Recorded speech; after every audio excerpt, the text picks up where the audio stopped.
हाँ जी, तो काफी सारे बच्चों ने कल की तैयारी ऑलमोस्ट कर ली होगी, लेकिन बहुत सारे बच्चे भी परेशान हैं दो चैप्टर को लेके, वर्किंग कैपिटल मैनेजमेंट और इन्वेस्टमेंट डिसीजन। कोशिश मैंने पूरी की है कि हर एक बच्चों को व्हाट्सएप पे रिप्लाई कर दूं मैं, और ये सारे चैप्टर्स मैंने आपको भेज दिए हैं, लेकिन फिर भी बहुत सारे बच्चे रीच आउट नहीं कर पा रहे हैं, उनको रिप्लाई नहीं हो पा रहा है। इसके लिए मैं आपके लिए लेके आया हूं एक ऐसी वीडियो कि अगर आप बिल्कुल छोड़ के जा रहे हैं वर्किंग कैपिटल मैनेजमेंट को, तो मैं आपको गारंटी देता हूं कि आप इस वीडियो को देख के जाइएगा और आपको जो एग्जाम वाला क्वेश्चन है आप उसे 110% सॉल्व कर देंगे। तो जो बच्चे इसे छोड़ के जा रहे हैं वर्किंग कैपिटल मैनेजमेंट को, मेरी आपसे रिक्वेस्ट है इसे करके चले जाइएगा, हो सकता है इससे एमसीक्यू भी आ जाए, और इस वीडियो को देख के चले जाइएगा। और अगर इन्वेस्टमेंट डिसीजन की भी ऐसी एक वीडियो आपको चाहिए हो जो मैं चैनल पर ही डाल दूं और सभी के लिए अवेलेबल करा दूं, तो वो भी आप मुझे कमेंट बॉक्स में बता सकते हैं। तो पूरी वीडियो देखिएगा, क्या नाम है, और लाइक कर दीजिएगा, सब्सक्राइब कर दीजिएगा। तो चलिए वीडियो को शुरू करते हैं। पूरी देखना, अगर चैप्टर को पूरा छोड़ के जा रहे हो तो आपको पूरा समझ में आ जाए।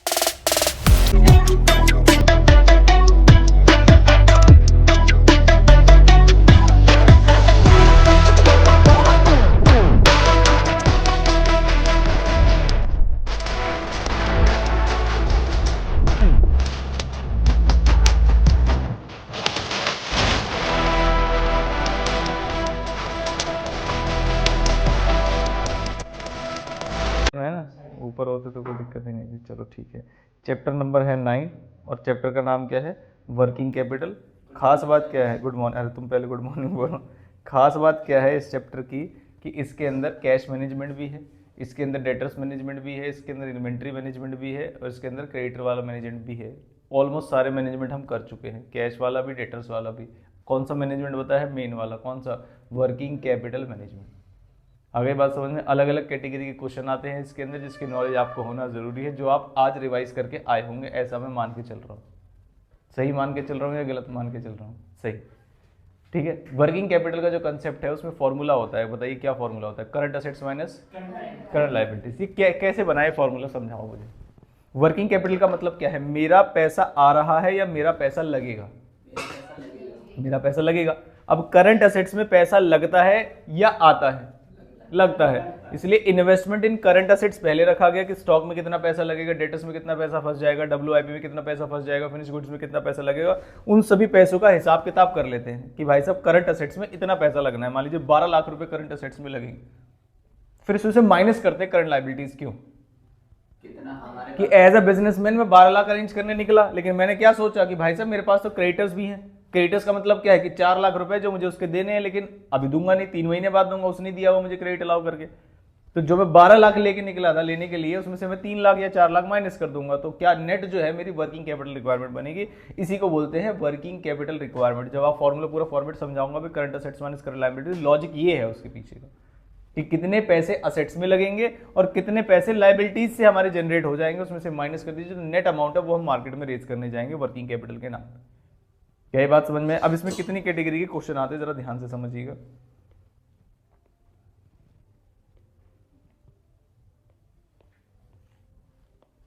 सबसे पहली कैटेगरी सिंपल कैटेगरी। सिंपल का मतलब ये है कि ये कॉस्ट शीट बेस्ड होते हैं, कि जैसे कॉस्ट शीट बनते हैं, पता है आपको, raw material, cost of production ऐसे निकालता है, प्राइम कॉस्ट, कॉस्ट में, तो ये कॉस्ट शीट बेस्ड होते हैं।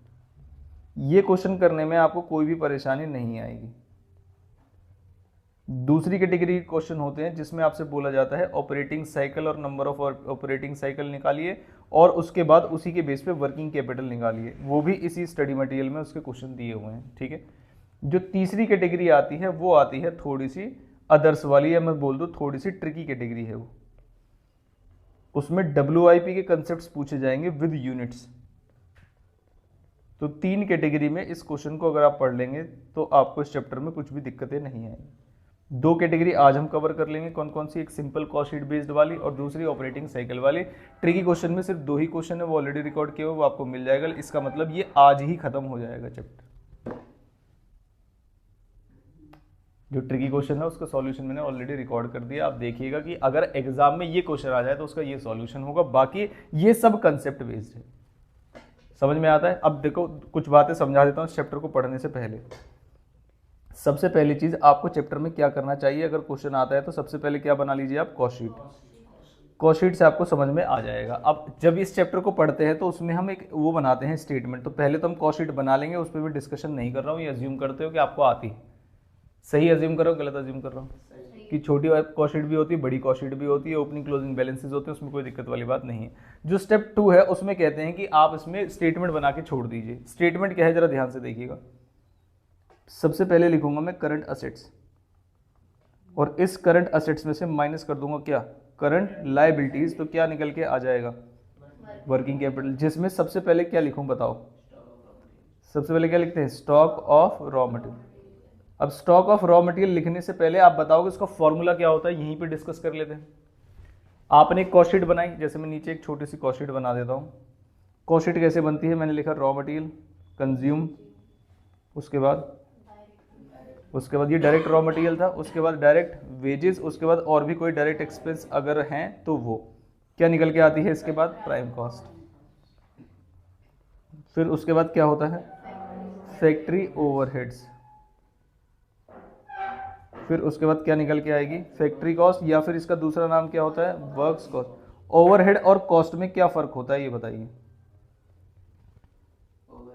ओवरहेड में सिर्फ फैक्ट्री का जब ओवरहेड है इसका मतलब फैक्ट्री से रिलेटेड एक्सपेंसेस हैं, और जो फैक्ट्री कॉस्ट है इसका मतलब फैक्ट्री तक के खर्चे हैं, सभी खर्चों को इंक्लूड करके। उसके बाद वर्क्स के बाद क्या आता है, एडमिनिस्ट्रेशन। अब एडमिनिस्ट्रेशन के जो खर्चे हैं वो कॉस्ट ऑफ प्रोडक्शन से रिलेटेड भी हो सकते हैं और नहीं भी, तो मैंने कहा नहीं है, और एडमिनिस्ट्रेशन एंड सेलिंग एक साथ दिए हुए हैं। क्या ये बात समझ में, अगर मान लीजिए मैंने कहा कॉस्ट से रिलेटेड है तो यहां पर आएगा एडमिनिस्ट्रेशन के खर्चे, और आंसर में यहां पर क्या लिखेंगे, कॉस्ट ऑफ प्रोडक्शन। और मैंने कहा अगर ओपनिंग क्लोजिंग बैलेंसेस गिवन है तो क्या करोगे बताओ, कॉस्ट ऑफ प्रोडक्शन के बाद opening stock of WIP plus closing stock of WIP भी है, तो क्या करेंगे, ओपनिंग स्टॉक ऑफ WIP या फिनिश गुड्स, फिनिश गुड्स को ऐड होंगे, और closing stock of finish goods क्या हो जाएंगे, माइनस। बताइए उसके बाद आता क्या है, कॉस्ट ऑफ गुड्स सोल्ड आता है। उसके बाद फिर मैंने प्लस कर दिया इसमें क्या, सेलिंग के खर्चे, क्या आ जाएगा, कॉस्ट ऑफ सेल्स। अब इसमें प्रॉफिट ऐड कर देंगे तो सेल्स आ जाएगी, हालांकि सेल्स तक हमें जाने की जरूरत होती नहीं है किसी भी केस में, ना डेटर्स मैनेजमेंट में जरूरत ना पड़े तो। अब जरा ध्यान से सुनना सारी बातें। मुझे सबसे पहले निकालना है स्टॉक ऑफ रॉ मटेरियल, उसके सामने मैं उसका फॉर्मूला लिख रहा हूँ। स्टॉक ऑफ रॉ मटेरियल के लिए मुझे यहाँ से कौन सी चीज़ चाहिए कि बताइए, रॉ मटेरियल परचेज या रॉ मटेरियल कंज्यूम्ड, कंज्यूम्ड। तो मैं यहाँ से उठाऊंगा रॉ मटेरियल कंज्यूम्ड और उस पर होल्डिंग पीरियड अप्लाई कर दूंगा, raw material consumed multiplied by holding period, मान लीजिए डेज में गिवन है, और डिवाइड बाय 360। इनकेस क्वेश्चन में कोई इंफॉर्मेशन नहीं है, ऐसे ही निकलेगा। दूसरे में आते हैं, दूसरा कौन सा बनेगा, रॉ मटेरियल के बाद स्टॉक ऑफ WIP। WIP के लिए मैं कहां तक के खर्चे लेता हूं बताइए, मटेरियल, लेबर और फैक्ट्री ओवरहेड्स, मतलब 3 चीजें लेता हूं मैं, जिसमें कुछ अजम्पशंस लेनी होती हैं मुझे। बताइए क्या, मटेरियल अगर दिया है कि कितने % कंप्लीट हो गया है तो ठीक है, अगर नहीं दिया कितने % कंप्लीट नहीं है तो क्या करते हैं, मटेरियल को कितना मानते हैं 100, लेबर को 50, ओवरहेड्स को 50। अब इसमें कौन से ओवरहेड्स नहीं आएंगे ये बताइए मुझे। क्या मुझे WIP निकालते समय एडमिनिस्ट्रेशन के ओवरहेड्स लेने चाहिए, आंसर इज नो। क्या मुझे WIP निकालते समय सेलिंग के ओवरहेड्स लेने चाहिए, आंसर इज नो। तो इससे पहले वाले जितने भी ओवरहेड जहां तक हमने खर्चा लिखा है सबको लिख लेना है, और मटेरियल को 100% और बाकी सभी को कितना 50-50%। तो इसके होल्डिंग पीरियड से ऐसे निकलेगा। अब आ जाइए तीसरा वाला, तीसरा कौन सा है, stock of finish goods. Finish goods कहां से निकालूं बताओ, कॉस्ट ऑफ प्रोडक्शन से या कॉस्ट ऑफ गुड्स सोल्ड से, ध्यान से बताइए। खर्चे कहां तक हुए होंगे इस साल के वर्किंग कैपिटल के, कॉस्ट ऑफ प्रोडक्शन। तो यहाँ cost of production multiplied by holding period से मल्टीप्लाई कर देंगे। उसके बाद क्या आता है बताइए, 4th पॉइंट में डेटर्स। डेटर्स कैसे निकालते हैं, कॉस्ट ऑफ प्रोडक्शन से या कॉस्ट ऑफ सेल से, क्योंकि वहां तक के खर्चे हुए तो कॉस्ट ऑफ सेल्स को बेस लेके तब जाके होल्डिंग पीरियड से मल्टीप्लाई करते हैं। इसे बेसिक से जो मैं एक बार डिस्कस कर रहा हूँ कि आते हैं या नहीं।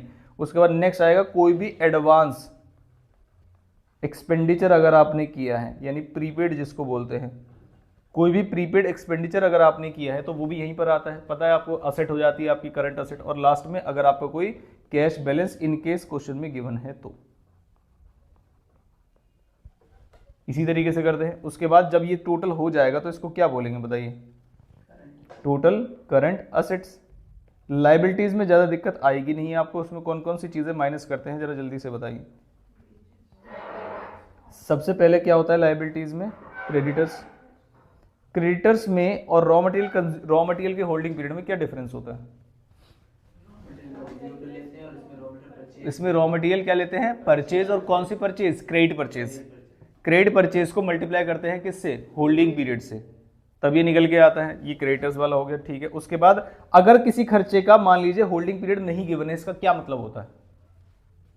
मान लीजिए लिखा हुआ है एडमिनिस्ट्रेशन एंड सेलिंग ओवरहेड्स और उसके बारे में उसका होल्डिंग पीरियड नहीं लिखा, तो मैं क्या करूंगा? जल्दी बताइए।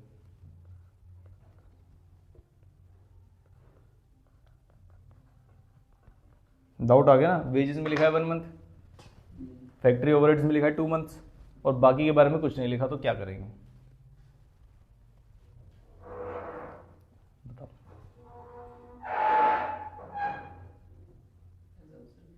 हाँ,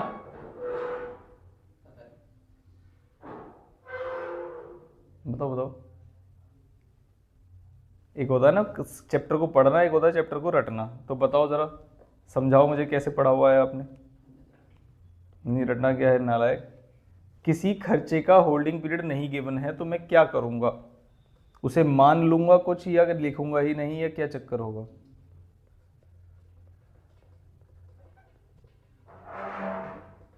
बताइए भाई, आप बताइए। नहीं लिखेंगे। क्यों? हाँ नहीं तो लिखेंगे क्योंकि मैंने देखो लाइन लगा दी है। मतलब पे हो गया होगा उससे। पे हो गया होगा जी। अगर किसी खर्चे का होल्डिंग पीरियड नहीं है, इसका मतलब क्या है कि वो उधार नहीं करते हैं, तुरंत पे करना पड़ता है मुझे, तो मेरी वर्किंग कैपिटल रिक्वायरमेंट में थोड़ी ना आएगा वो कि मैं लाइबिलिटीज में से माइनस कर दूंगा। माइनस करने के लिए नहीं बैठे वो उधार देते ही नहीं है। जैसे मान लीजिए एडमिनिस्ट्रेशन एंड सेलिंग के एक्सपेंस मुझे कैश में करने हैं, क्या ये बात समझ में आई? तो जो आप करंट लाइबिलिटीज समझ के उसको माइनस कर रहे हो, माइनस मत कर देना उसको, वो तो तुरंत पैसे ले लेते हैं, आपके पास उसके पैसे अरेंज नहीं होंगे। लॉजिक समझ आया नहीं आया? उसके बाद कई बार क्वेश्चन में जब आप ए और बी को माइनस कर दोगे तो ये नेट वर्किंग कैपिटल रिक्वायरमेंट आ जाएगी। और कई बार क्वेश्चन बोलता है कि कंटीजेंसीज के लिए 10% ऐड कर दीजिए। इसका मतलब क्या होता है? जैसे मान लीजिए मैंने कहा टोटल असेट्स आ गई आपकी 15 लाख रुपए की और लाइबिलिटीज आई आपकी 10 लाख रुपए की या 5 लाख रुपए की, तो बताइए वर्किंग कैपिटल कितना हो गया? 10 लाख। तो मैंने यहाँ पर लिखा A minus B net working capital, net working capital requirement, ऐसे ही होगा। अब हुआ कितना? ये 10 लाख। अब कई बार क्वेश्चन कहता है कि प्रोवाइड फॉर 10%, 15% और 22% कंटीजेंसी। इसका मतलब क्या होता है बताइए? नहीं, सेफ्टी के लिए, कि भाई आपकी रिक्वायरमेंट 10 लाख रुपए आ रही है जो आप आज एस्टिमेट करके चल रहे हो, थोड़ा बहुत ऊपर नीचे तो हो ही सकता है। कंजर्वेटिव अप्रोच ये कहता है ऊपर ही मान के चलना, तो वो कहता है प्रोवाइड फॉर 10% कंटीजेंसीज। इसका मतलब क्या है कि जो भी तुम्हारी रिक्वायरमेंट है उसमें 1 लाख और ऐसे ही ऐड कर लेना कि पता नहीं आगे जाके कैसा समय आ जाए, बस खत्म। समझ में आया? कंटीजेंसी का क्या मतलब होता है कि जो आपका आंसर आया बस उसमें 10-15% और ऐड कर लीजिए। समझ आती है बात? पक्का? तो ये कंसेप्ट है कौन से वाले पार्ट का? जो मैंने 3 पार्ट बताया उसमें से कौन सा वाला पार्ट है? सिंपल पार्ट है, उसमें कॉस्ट शीट बेस्ड क्वेश्चन करेंगे हम। दूसरा कौन सा है? ऑपरेटिंग साइकिल वाला पार्ट। अब ऑपरेटिंग साइकिल वाला पार्ट और बता देता हूं, फिर इसके क्वेश्चन करना शुरू करेंगे। आप जानते हैं कि ऑपरेटिंग साइकिल वाला पार्ट आया है कभी क्वेश्चन में, एग्जाम में? ऑपरेटिंग साइकिल आया है कभी एग्जाम में? हाँ आया है।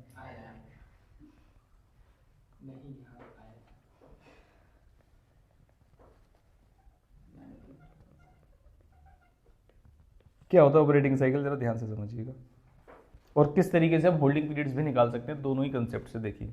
ऑपरेटिंग साइकिल ये कहता है भाई साहब देखो, करंट असेट्स के होल्डिंग पीरियड्स को पकड़ लो। करंट असेट्स को या होल्डिंग पीरियड्स को?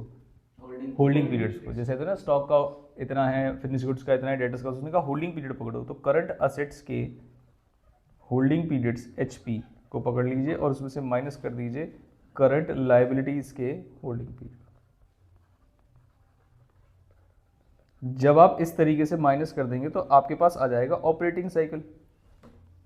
क्या ये बात समझ में आई? और जब आपको पूछा जाए एग्जाम में कि बताओ number of operating cycles in a year कितने हैं, नंबर ऑफ ऑपरेटिंग साइकिल्स, तो आप क्या करेंगे कि आप देखिए कि आपका आंसर मंथ्स में गिवन है या डेज में गिवन है। जैसे मान लीजिए मैंने कहा टोटल ऑफ करंट असेट्स जब हमने किया तो आ गया ये 180 डेज, ठीक है, और लाइबिलिटीज आया 30 डेज। तो कितना आया मेरा ऑपरेटिंग साइकिल का आंसर? 150 डेज। अब अगर मैं आंसर को यहां पर सॉल्व कर रहा हूं 150 से, तो मैंने कहा मान के चलिए कि मुझे मंथ्स में निकालना है, तो कैसे निकालूंगा बताओ? तो 150 डेज क्या आप बता सकते हो कितने मंथ्स में पूरे होंगे?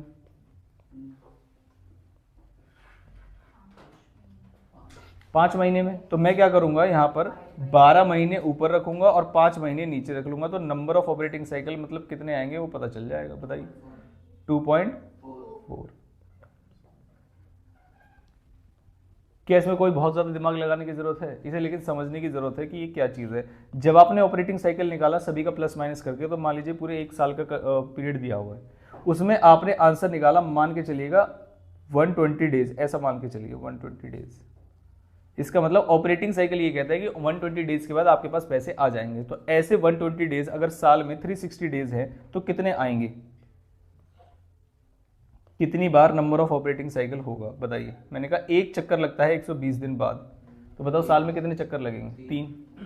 यही कंसेप्ट अपने यहाँ अपनाया है कि पहले आप ऑपरेटिंग साइकिल निकाल लीजिए और साल में ऐसे कितने ऑपरेटिंग साइकिल है वो देख लीजिए। अगर डेज है तो डेज को ऊपर रख लीजिए, मंथ है तो मंथ्स को ऊपर रख लीजिए, और वीक्स है तो वीक्स को ऊपर रख लीजिए। क्या ये बात? ऑपरेटिंग साइकिल का मतलब ये है कि आपकी असेट्स में कितने दिन लगते हैं, वापस आने में पैसा कितने दिन के लिए फंसे रहते हैं, और लाइबिलिटीज में कितने दिन के लिए आप बचा लेते हो दूसरा। तो ये नेट ऑपरेटिंग साइकिल है जिसके लिए आपको कैश फंसा होता है, और ऐसे कितने दिन तक चलता है साल में वो आपको बताना है। ये ऑपरेटिंग साइकिल वाली बात हो गई। अब पहले मैं एक क्वेश्चन कराऊंगा, उसके बेस पे इसी की एक और कंसेप्ट रह गया है कि क्या होल्डिंग पीरियड्स निकाले जा सकते हैं? बताइए। अगर आपने 12th में रेशियो पढ़े हैं तो आप होल्डिंग पीरियड्स निकलवा सकते हैं बड़े आराम से। देखिए कैसे, लास्ट कंसेप्ट उसके बाद सीधा question, how to compute holding periods.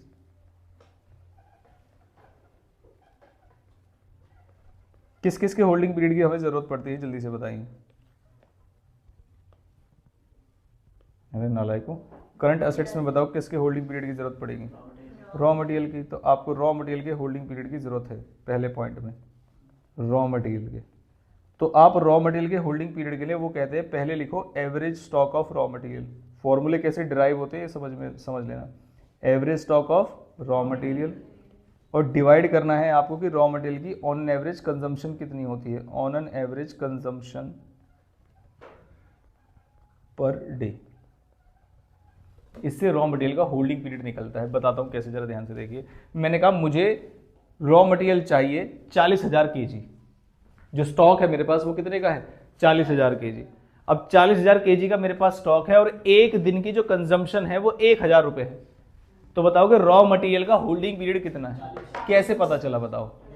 40 दिन। समझ में आया कि भाई 40,000 का मेरे पास स्टॉक है और एक दिन में 1,000 रॉ मटेरियल खत्म हो जाता है, तो मुझे अगली बार रॉ मटेरियल कब ऑर्डर करना पड़ेगा?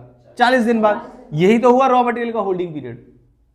समझ में आया? रटना तो नहीं है। अब कई बार बच्चे क्या करते हैं, एवरेज कंजम्पशन निकाल देते पूरे साल की और पूरा गड़बड़ हो जाता है। वो पूरे साल की निकालनी चाहिए क्या? नहीं। आपके पास कितने दिन का स्टॉक है कैसे पता चलेगा? देखो आपकी जो टोटल स्टॉक है वो कितना है? 40,000, और एक दिन की कंजम्पशन कितनी है? 1,000। तो ये कितने दिन का स्टॉक है? 40 दिन का। तो ये मेरा होल्डिंग पीरियड है।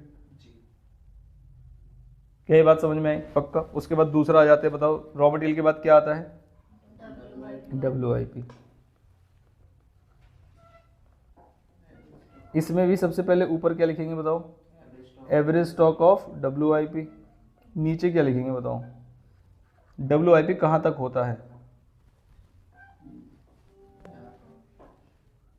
बताओ बताओ जल्दी आ जाएगा। बताइए, average stock of WIP divided by average WIP per day. अब ये खास बात क्या है कि ये क्वेश्चन में आपको गिवन होगा, ये कभी निकालना नहीं पड़ेगा, जैसे नहीं निकाल पाएंगे पर डे वाला क्या है, तो क्वेश्चन में गिवन होगा बड़े प्यार से, उसमें दिक्कत वाली बात नहीं है। फिर आते हैं तीसरे पॉइंट पे, बताओ क्या होता है? किसका? Finish goods. ये सब निकाल क्या रहे हैं बताओगे? Holding periods. अब मैं फिर से, ऊपर तो वही रहेगा, जो चीज निकाल रहे हैं उसका एवरेज ऊपर रहेगा। बताइए क्या? Average stock of finish goods. अब सवाल यह है फिनिश गुड्स कहां तक रहते हैं, उसी का एवरेज नीचे निकालूंगा। कॉस्ट ऑफ प्रोडक्शन तक रहते हैं, कॉस्ट ऑफ गुड्स सोल्ड तक रहते हैं? एक सेकंड, कब तक रहते हैं? Cost of goods cost of goods sold तक रहते हैं हमारे पास। फिनिश गुड्स का जो स्टॉक है उसमें देखेंगे ना पहले ओपनिंग कितना था, क्लोजिंग कितना रखना है, तभी तो नेट करके आएगा, तभी तो सेल्स से कंपेयर करते हैं उसको। तो नीचे क्या लिखूंगा, एवरेज COGS पर डे। अब ये मत समझना आपको इसके लिए कॉस्ट शीट बनानी पड़ेगी, नहीं, ये अमाउंट्स गिवन होंगे, बस आपको डिवाइड करना आना चाहिए कि डिवाइड कौन सी किससे करते हैं। क्या ये बात समझ में? उसके बाद नेक्स्ट आ जाते हैं फिनिश गुड्स के बाद डेटर्स। अब डेटर्स का फॉर्मूला आप बताओ, मैं नहीं बताऊंगा। ऊपर क्या लिखूं? Very good, average debtors. ऊपर उसके बाद नीचे क्या लिखूं? Average cost of sales. हम प्रॉफिट कभी भी नहीं लेंगे, क्या ये बात समझ? प्रॉफिट के लिए पैसा अरेंज कभी भी नहीं किया जाता। तो नीचे किससे डिवाइड किया हमने? Average cost of sales per day. इतना पैसा लगेगा हमारा। ये क्या कहता है समझ के चलना। जैसे मान लीजिए मैंने कहा मेरी सेल्स है 12 लाख और 2 लाख का प्रॉफिट है, तो मुझे सेल्स करने में खर्चा कितना लगता है? 12 लाख की सेल्स है और 2 लाख का प्रॉफिट है, तो मुझे उस सेल्स को करने में खर्चा कितना लगा? 10 लाख। क्या ये बात समझ में? अब मुझे डेटर्स निकालने हैं कि डेटर्स में इन्वेस्टमेंट कितनी होगी, तो मैं 12 लाख पे निकालूंगा या 10 लाख पे निकालूंगा? 10 लाख पे। इन्वेस्टमेंट इन डेटर्स इसी तरीके से निकलता है। अब हमारे क्वेश्चन कह रहा है मेरे पास कि एवरेज जो डेटर्स हैं वो मेरे आ गए मेरे पास 1 लाख के, और इनको बनाने में जो 1 दिन का खर्चा है वो 10,000 है। तो बताओ कितने डेज के लिए डेटर्स रहेंगे मेरे? 10 दिन के लिए। 1 लाख एवरेज डेटर्स है मेरे, और जो खर्चा आता है वो आता है 10,000 का। यही बात समझ में आई? ये मेरे स्टॉक डील कर लिए मैंने, मतलब करंट एसेट्स। अब आ जाते हैं किस पे? लायबिलिटीज। और लायबिलिटीज में मैं एक ही लेके चल रहा हूँ, क्या? क्रेडिटर्स। और भी कोई होगा तो average expense divide by average expense per day, ऐसे करके लिख सकते हैं। अब क्रेडिटर्स के लिए क्या चाहिए बताइए? ऊपर क्या लिखूं? Average creditors. और नीचे क्या लिखूं? अभी तक मैंने एक भी क्वेश्चन नहीं कराया। क्या ये बात समझ में आती है? मैंने सारे कंसेप्ट्स बता दिए आपको। पहले स्टडी मैट उठाऊंगा, उसके सारे क्वेश्चन करेंगे, फिर उसके बाद नेक्स्ट जो अलग लेवल के थोड़े से क्वेश्चन मुझे लगते हैं वो कराऊंगा, ठीक है। एवरेज क्रेडिटर्स मैंने ऊपर लिखा, नीचे क्या लिखो बताओ? Average credit purchase per day.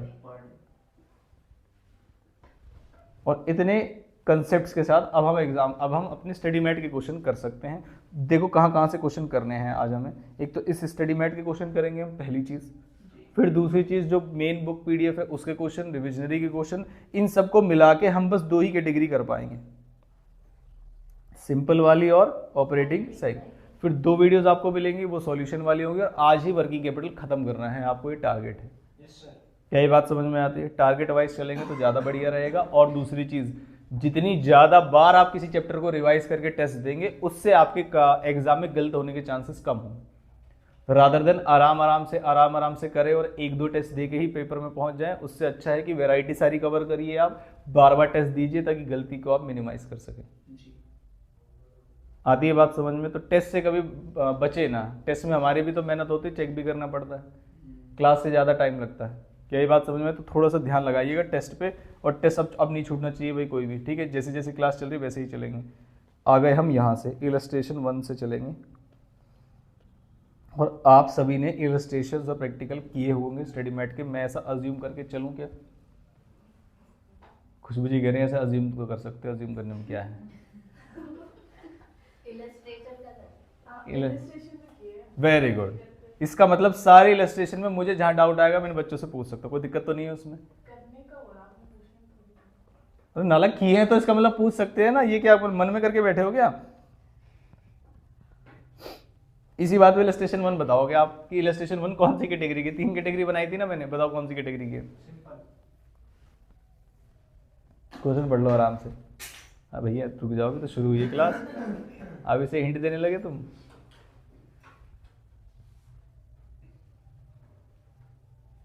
पहले 2 में से तो नहीं है, मतलब इसमें वो रिटर्न निकाल के उसके बेस पे आंसर। इसका मतलब कोई कैटेगरी ही नहीं है चिंटू क्वेश्चन, कोई दिक्कत वाली बात ही नहीं है इसमें। बच्चों वाली बातें हैं। देखिए कैसे। A firm has the following data for the year 31 March. Question ने कहा सेल्स है, earning before interest and tax. याद आया कौन सा चैप्टर?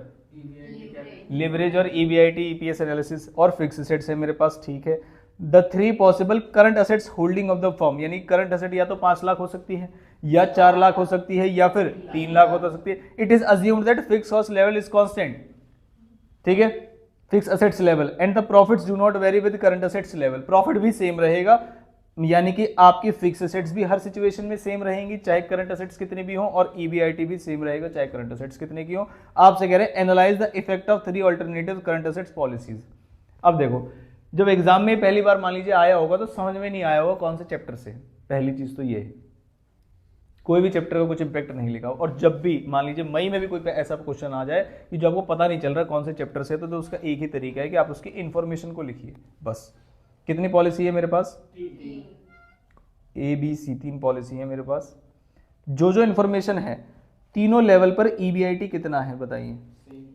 सेम है, लेकिन है कितना? 2 लाख। तो मैंने लिखा 2 लाख 2 लाख 2 लाख।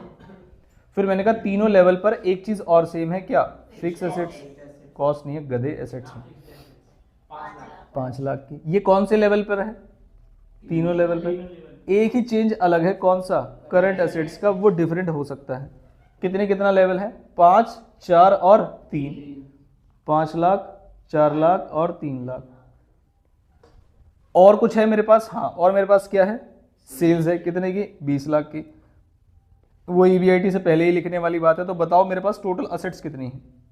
10 लाख 9 लाख 8 लाख। क्या आपको इससे कुछ पता चल रहा है? कुछ निकाल सकते हैं क्या इससे? ये है मेरे पास टोटल असेट्स, 10 लाख 9 लाख और 8 लाख। प्रॉफिट लेकिन बराबर है। आपको क्या लगता है कौन सी सिचुएशन सही है? क्या टोटल असेट्स का मतलब ये है टोटल कैपिटल भी वही है, सारी लायबिलिटीज का टोटल, इसका मतलब पूरी फॉर्म में कितने पैसे लगे हुए हैं? 10 लाख 9 लाख और 8 लाख। और कमाई कितनी हो रही है? 2-2 लाख। आपको क्या लगता है कौन सी सिचुएशन बेस्ट है? तीसरी वाली सिचुएशन है, जिसमें कम पैसे लगे हैं और रिटर्न उनके बराबर आ रहा है। क्या ये बात समझ में? इसको आरओआई के नाम से डिनोट करते हैं। आरओआई का मतलब रिटर्न ऑन इन्वेस्टमेंट। क्या ये बात समझ में आई? बताइए रिटर्न ऑन इन्वेस्टमेंट का क्या फॉर्मूला होता है? ईबीआईटी अपॉन टोटल कैपिटल या टोटल असेट्स मल्टीप्लाइड बाय 100। उससे तो कोई मतलब ही नहीं है। अब बताओ उसके हिसाब से पहले वाले का आंसर क्या है? 20%। दूसरे वाले का आंसर क्या है? 2 lakh divide by 9 lakh multiplied by 100। 22 point और उसके बाद 25%। हमें पहले ही पता था ये बेस्ट है। देखो एक तो तरीका ये है जिससे हम इसको बेस्ट बता सकते हैं। अब मुझे कहा कि ये तो हमें पता है कि इस क्वेश्चन में ये करना है, तो हम ऐसे कर देंगे। मान लीजिए आपके दिमाग में उस समय नहीं आ रहा कि इस पॉइंट पे आपका दिमाग नहीं चल रहा है। दूसरा क्या है, मैं सेल्स को पिक्चर में लाऊंगा। अब मेरे पास सेल्स भी है और मेरे पास ईबीआईटी भी है। प्रॉब्लम ये उसने सेल्स को तो चेंज की ही नहीं ना। चेंज क्या हो रही है? असेट्स। तो या तो मैं ईबीआईटी को असेट से कंपेयर करूंगा या फिर मैं सेल्स को असेट से कंपेयर करूंगा। और असेट और सेल्स को जब कंपेयर करते हैं तो एक फॉर्मूला बनता है असेट टर्नओवर रेशियो। क्या होता है उसका फॉर्मूला बताओ? सेल्स अपॉन टोटल असेट्स, यही फॉर्मूला होता है उसका। अब तो क्या सेम रहेगा? नहीं, सेम नहीं रहेगा। कैसे? देखिए करो फटाफट से। सेल्स कितनी? 20 lakh divide by total asset कितनी? 10 लाख। 2 आया। ये असेट टर्नओवर रेशियो। दूसरा करिए 20 डिवाइड बाय 9 2.22। तीसरा 2.5। अब इससे क्या पता चल, देखो ये इंस्टीट्यूट ने तो ये सॉल्यूशन नहीं दिया ना, और आपका दिमाग ऐसा तो नहीं सारी चीजें रट के चला जाएगा। तो दूसरा ऑप्शन हमारे पास क्या हो सकता है? जरूरी नहीं इंस्टीट्यूट ने ये कर दिया तो अब हमें याद है तो हम कर देंगे। नया क्वेश्चन आता तो फिर कैसे करते? तो मैं कंसेप्ट निकालता असेट टर्नओवर रेशियो का। भाई आपस में वेरिएबल्स को कंपेयर ही तो करके देखता मैं। तो मैं निकालता असेट टर्नओवर रेशियो। और असेट टर्नओवर रेशियो ज्यादा होना अच्छी बात है या कम होना अच्छी बात है? आप कितनी एसेट से कितनी सेल्स कर रहे हैं, इसी को असेट टर्नओवर रेशियो बोलते हैं। यही बात समझ में आई? तो असेट टर्नओवर रेशियो मैंने तीनों कंपनी का निकाल लिया, ए, बी और सी। और फॉर्मूला पहले मैंने लिख दिया कि asset turnover ratio is equal to, ऊपर क्या रहती है? सेल्स यानी टर्नओवर, और नीचे क्या रहते हैं? Total assets. जब ये चीजें मैंने निकाली ए, बी और सी की, तो ए की आई कितनी? 2, बी की आई कितनी? 2.22 और इसकी आई 2.5। इट मींस जो फॉर्म जो केस सी है उसके अंदर आपकी जो असेट्स होंगी उससे 2.5 गुना ज्यादा आपकी सेल्स होगी।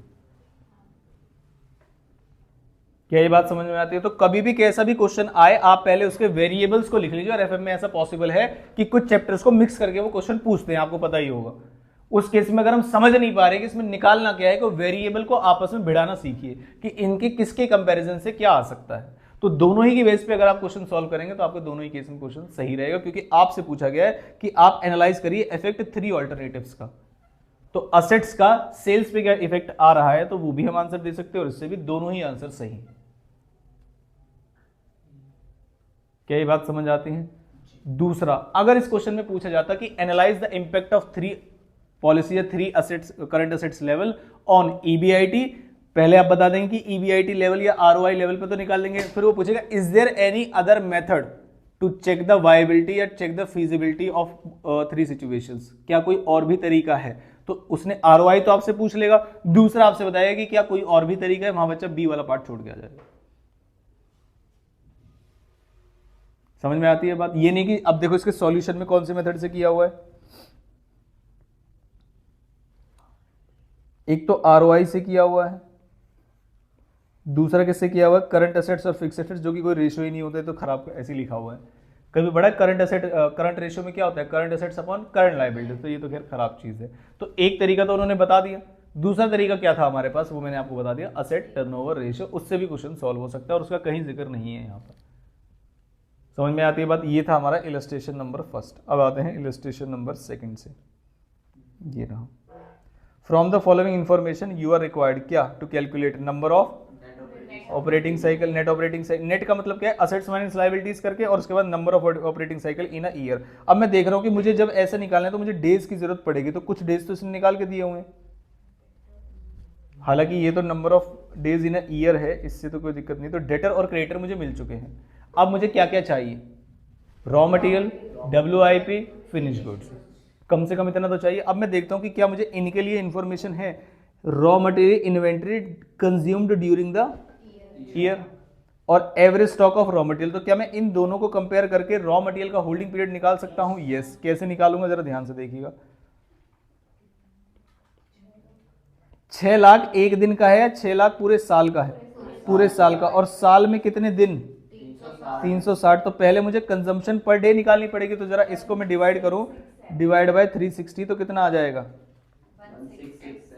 166 1667। ये है पर डे। कैसे है ये? Per day. और मुझे ऊपर दिया हुआ है कि रॉ मटेरियल का एवरेज है 50,000, तो क्या मैं 50,000 डिवाइड बाय 1667 कर दूंगा तो कितना आएगा? एग्जैक्ट आ रहा है, तो 30 डेज आपका आ जाएगा। 30 डेज आया किसका? नालायक, रॉ मटेरियल का। फिर आते हैं डब्ल्यूआईपी पे। डब्ल्यूआईपी के लिए उसने खुद ही कह दिया कि प्रोडक्शन तक चले जाओ, और डब्ल्यूआईपी एवरेज डब्ल्यूआईपी, तो 5 लाख को सबसे पहले किससे डिवाइड कर लो? 360 से। बताइए कितना आ रहा है? 1389। ठीक है, अब आपको क्या करना है? 30,000 डिवाइड बाय 1389, जल्दी से बताइए। अब सुन लो जरा ध्यान से, 21.6 डेज। क्या डेज को मैं ऐसे लिख सकता हूं या मुझे आगे ही बढ़ाना पड़ेगा? आगे ही बढ़ा पड़े, दिन तो नहीं होता ना, तो कितना हो जाएगा? 22 डेज। ये मैं डब्ल्यूआईपी का निकाल चुका हूं। ये फॉर्मूले जो मैंने बताए थे ना, कॉस्ट शीट से निकाल करके नहीं करना, आपको दिया होती है इन्फॉर्मेशन, बस आपको एनालाइज करना आना चाहिए। फिर आते हैं किस पे? फिनिश गुड्स पे। अब फिनिश गुड्स के लिए कॉस्ट ऑफ गुड्स सोल्ड चाहिए, क्या सही लिखा हुआ है? यस, 8 लाख बिल्कुल सही लिखा हुआ है। इसको बस डिवाइड करना है 360 से।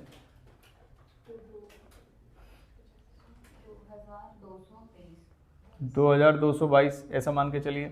अब 40,000 डिवाइड बाय 2222 एग्जैक्ट आ रहा है? चलो 18 आ गया, ये 18 डेज। अब मेरे पास सुनना जरा ध्यान से, अब मैं इसको सॉल्व करने लगूं तो मैं यहां पर सॉल्व करूंगा। सबसे पहले मुझे क्वेश्चन में ही कौन सा गिवन था? क्वेश्चन में ही कौन सा गिवन था? डेटर्स कितने के? 45। रॉ मटेरियल, डब्ल्यूआईपी और फिनिश गुड्स। डेटर्स का कितना था? 45 डेज। रॉ मटेरियल कितना निकाला हमने? 30 डेज। डब्ल्यूआईपी का 22 दिन और फिनिश गुड्स का 18 दिन। इसमें से सभी को प्लस कर लूंगा मैं, कितने हो गए? 115 डेज, और माइनस कर दूंगा इसमें से क्रेडिटर्स का, जो कि क्वेश्चन में ही गिवन था, 30 डेज। क्रेडिटर्स का था ना? हाँ।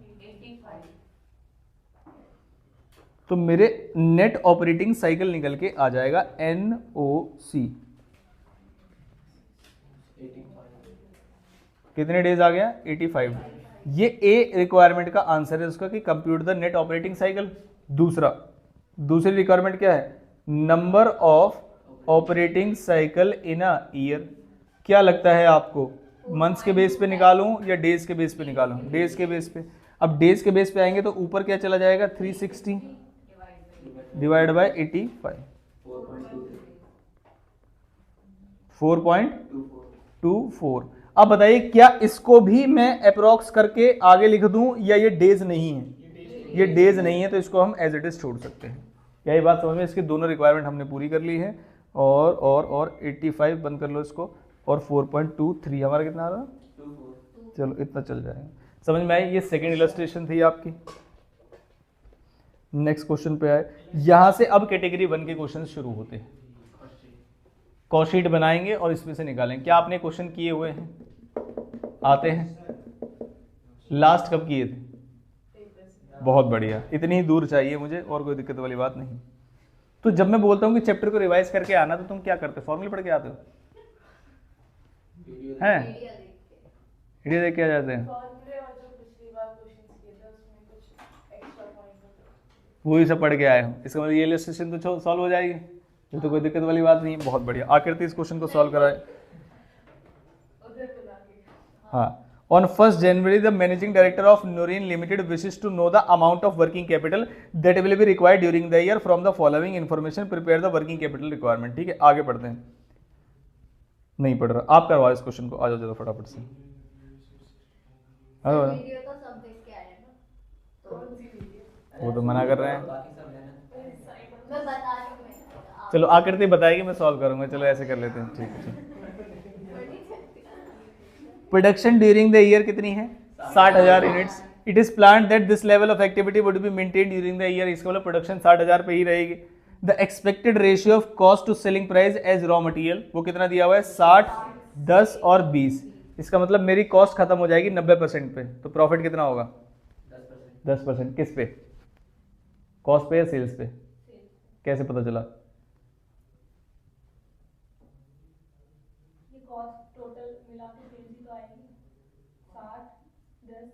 प्रॉफिट सेल्स पे है या कॉस्ट पे है, ये कैसे पता चला? दोनों पे हो सकता है ना प्रॉफिट तो।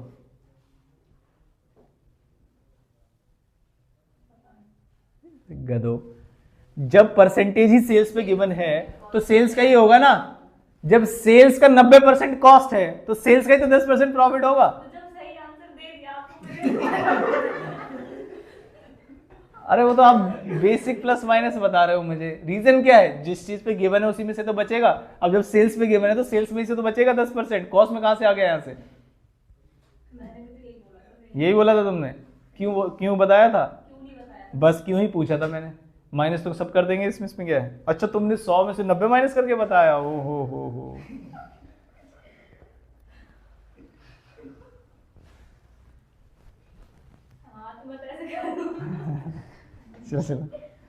Raw materials are expected to remain in store for on an average कितना? 2 महीने। इसका मतलब ये रॉ मटेरियल का क्या है? होल्डिंग पीरियड 2 महीने। आगे, each unit in expected to be in process for 1 month. बस आप बताइए इसका मतलब क्या है? जल्दी से, फिर आपसे पूछूंगा, रुक जाओ। मैंने वीडियो नहीं देखी। खुद ही तो कहते तुम वीडियो देखते। WIP का है? बताओ ना जरा, लाइन पढ़ना। WIP कैसे पता चला? प्रोसेस लिखा है, each unit to be in process. Process के अंदर रहेगी हर एक यूनिट। कितने महीने के लिए? 1 महीने के लिए। The raw materials being fade into the pipe immediately and the labour and overhead cost evenly accrue during the month. इसका मतलब क्या है?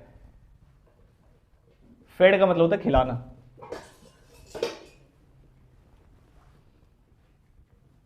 फिर तुमसे पूछूंगा भाई, पढ़ लेना पहले। रुक जाओ। यही मतलब है उसका। लेबर और ओवरहेड के खर्चे और मटेरियल के?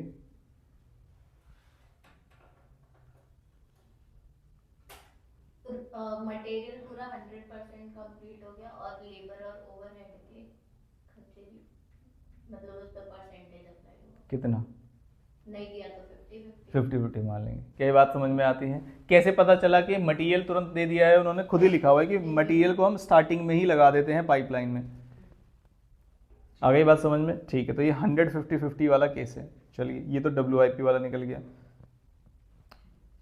मुझे एक चीज़ समझ नहीं आ रही, ये जो 1 महीना है, हाँ 1 महीना ये रॉ मटेरियल के लिए दिया है या फिर ओवरहेड्स के लिए दिया, मतलब बाकी की जो चीज़ें हैं, लेबर और ओवरहेड, ये जो 1 महीने वाली चीज़ है ये, क्योंकि मटेरियल तो तुरंत चला गया। WIP के लिए है वो। WIP में भी 3 चीज़ें आती है ना, रॉ मटेरियल, वेजेस और ओवरहेड्स, 3 चीज़ें आती हैं। तो ये 1 महीने वाली बात किसके लिए है? तीनों। अरे गधो, पूछने दिया करो।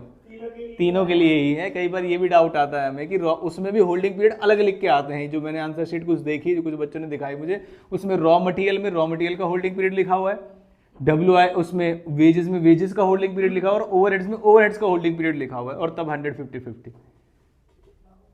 हाँ, ये पेपर में करते हैं बच्चे, इसी वाव वाले दिमाग को लेके जाते हैं पेपर में। WIP का मतलब ये है कि चाहे मटेरियल, लेबर हो या ओवरहेड, कुछ भी है, वो WIP का ही होल्डिंग पीरियड लगेगा उस पर। समझ में आई बात? ठीक है। Finish goods will stay in warehouse awaiting for dispatch to the customers for approximately. अब इस क्वेश्चन में ना इंग्लिश ज्यादा है, बात दिक्कत ये है, बस कुछ भी नहीं था, इसने लिखा था finish goods holding period 3 months, बस तुरंत कर देता बच्चा। अभी आगे आता हूँ। हाँ चलो, पहले वाला, अगले 2 बताओ।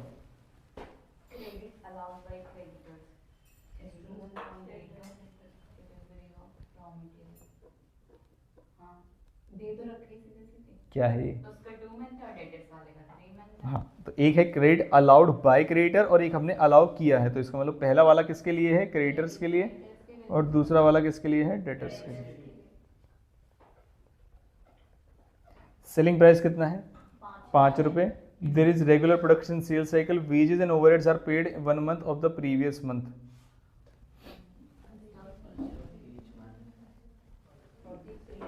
एक,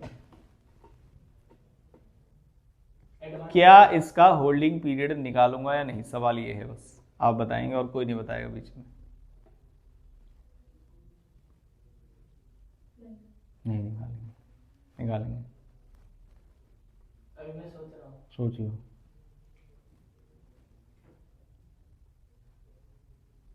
प्रीवियस मंथ का इस महीने निकालेंगे। निकालेंगे निकालेंगे। एडवांस वाला या नॉर्मल होल्डिंग पीरियड?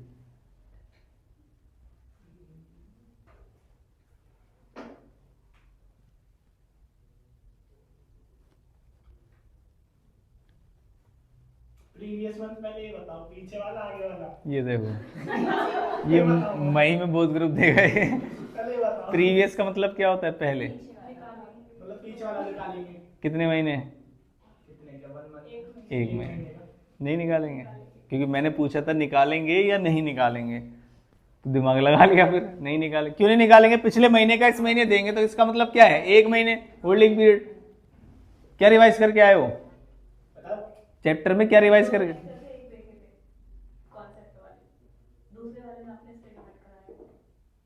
तो कौन सा वाला देखा था? नींद गया पहले से, लेटेस्ट वाले।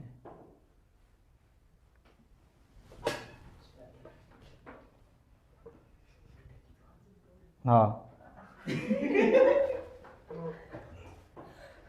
Company normally keeps a cash in hand of 20,000। अब ये बिल्कुल सिंपल क्वेश्चन है, शॉर्ट में करा दूं इसको, कोई दिक्कत तो नहीं इसमें। बहुत ज़्यादा फॉर्मूले वगैरह ना लिख के, मैंने कहा इलस्ट्रेशन नंबर 3 है, इसको मैं शॉर्ट में करा रहा हूँ आपको। सबसे पहले मैं लिखूंगा इसमें रॉ मटेरियल का होल्डिंग, रॉ मटेरियल का स्टॉक ऑफ रॉ मटेरियल। उसके लिए मुझे चाहिए रॉ मटेरियल कंजम्पशन। कितनी यूनिट्स थी बताओ क्वेश्चन के अंदर? 60,000। तो 60,000 यूनिट्स थी, और रॉ मटेरियल का परसेंटेज कितना था? देखते हैं जरा ध्यान से।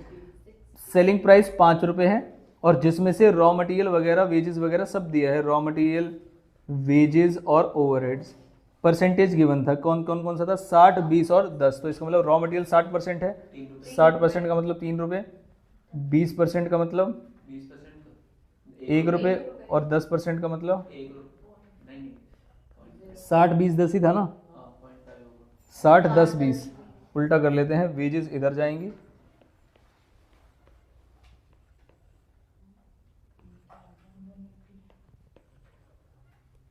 वेजेस था 10% और ओवरहेड्स था 20%। आ गई बात समझ में। अब हम अपने क्वेश्चन पे आ जाते हैं। बताइए कितने परसेंट था ये, कितने रुपए था, 3 रुपए। होल्डिंग पीरियड कितना था इसका, 2 महीने। कहाँ लिखा था ये रहा 2 महीने होल्डिंग पीरियड। बताइए कितना आएगा, 1 मिनट आप बताओ बस। किससे, हाँ तो कर लो, ये पूछ रहा था मैं। 30,000 आया ना, तो 2 महीने डिवाइड बाय 12 से भी डिवाइड करना है, कितना आएगा 30,000। इसमें तो कोई दिक्कत नहीं होगी मेरे हिसाब से। अब ये रॉ मटेरियल का था, उसके बाद किसका निकालू स्टॉक, WIP का। स्टॉक ऑफ WIP, WIP के लिए सभी के लिए कितने महीने दिया था, सभी के लिए 1 महीना। तो उसमें मैं अलग अलग निकालूंगा, लेकिन रॉ मटेरियल अलग, वेजेस अलग, ओवरहेड्स अलग। रॉ मटेरियल कितना आया मेरा खर्चा करके, 60,000 इंटू 3 कितना आएगा, 1,80,000। वेजेस कितना आएगा, 60,000 इंटू 0.5 कितना आएगा, 0.5 था क्या था, तो 30,000 आ गया। और ओवरहेड्स कितना आएगा, 60,000। इन सभी को पहले मैं मल्टीप्लाई करूंगा किससे, पहले वाले को किससे, 100%, दूसरा वाला 50% और तीसरा वाला 50%। या तो अलग अलग कर लीजिए, या टोटल अमाउंट जो आएगा उसका एक ही बार कर दीजिए। टोटल अमाउंट निकालिए कितना आएगा, 225 अमाउंट बता रहे हो, ठीक है। अमाउंट एक ही बार निकाल लिया आपने, कोई दिक्कत वाली बात नहीं। और होल्डिंग पीरियड से एक बार मल्टीप्लाई करो, 2,25,000 मल्टीप्लाइड बाय होल्डिंग पीरियड कितना था, 1 मंथ, 1 डिवाइड बाय 12, बताइए कितना आएगा। 18,750। सभी का यही है, 18,750। उसके बाद आते हैं next, stock of finish goods. Finish goods का मतलब क्या है, कितना खर्चा हो गया होगा। क्या मैं सीधा सीधा बोल दूं 60,000 यूनिट्स मल्टीप्लाइड बाय क्या, 90%, 5 रुपए का कितना, 4.5। क्या मैं डायरेक्ट लिख दूं या अलग अलग दिखाऊं। देखो अलग अलग दिखाने का मतलब ये है, मैं इन सभी को 100% पे लूंगा, जो भी खर्चा आ रहा है उन सबको 100% पे। या उसका दूसरा तरीका क्या है कि जो खर्चा है बस वही है, कॉस्ट ऑफ प्रोडक्शन, और कुछ है ही नहीं इसके अंदर। समझ आया जो बता रहा मैं, ठीक है। बताइए होल्डिंग पीरियड कितना, होल्डिंग पीरियड 3 मंथ्स।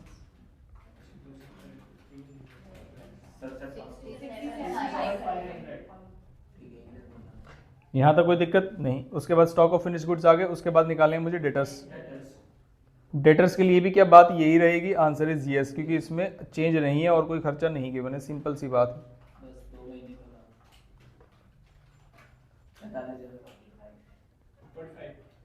उसके बाद नेक्स्ट कैश है क्वेश्चन में, कितने का, 20,000 का कैश है क्वेश्चन में। उसके बाद बस खत्म, ये आ गई मेरी टोटल ऑफ करंट एसेट्स। बताइए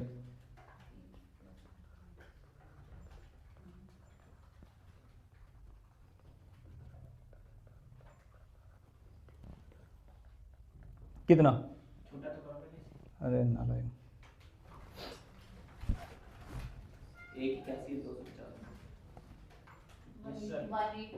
181,250। इसमें से मुझे अब माइनस करना है क्या, क्रेडिटर्स।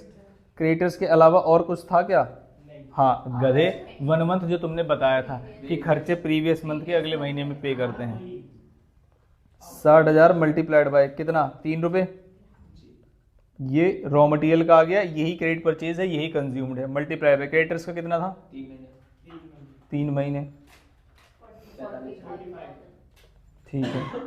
उसके बाद नेक्स्ट आ गए हमारे एक्सपेंसेस। अब क्या वेजेस वगैरह का एक साथ लिख सकता हूँ या अलग अलग दिखाऊं, जब दोनों का 1 मंथ ही है तो क्या मैं एक साथ भी दिखा सकता हूँ, यस। ये एक्सपेंसेस या ओवरहेड्स, वेजेस कितने थे 0.5 और दूसरा ओवरहेड्स कितने थे 1, तो 1.5, तो 60,000 इंटू 1.5 एक साथ निकाल दिया मैंने। और होल्डिंग पीरियड कितना था, 1 मंथ। 7,500।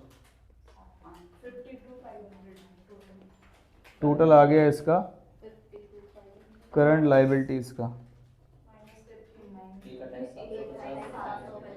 ये कितना आया था 52,500।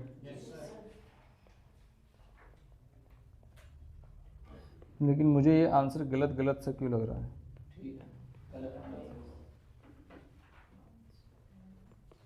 बताओ जरा ए माइनस बी करके। 1,28,750।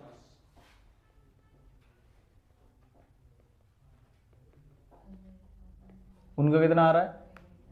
क्रेडिटर गलत है, डेटर्स गलत है, क्रेडिटर्स गलत अगर किसी का होल्डिंग पीरियड गलत हुआ तो पिटोगे, ध्यान है। रखना। डेटर्स 67,500 है, डेटर्स भी, डेटर्स नहीं है, क्रेडिटर्स गलत तो है। Debtors stock of finish goods ठीक है हमारा। आपको क्रेडिटर्स और डेटर्स दोनों मुझे लग रहा है कि आप कौन नहीं दोगे। By allowed by creditor.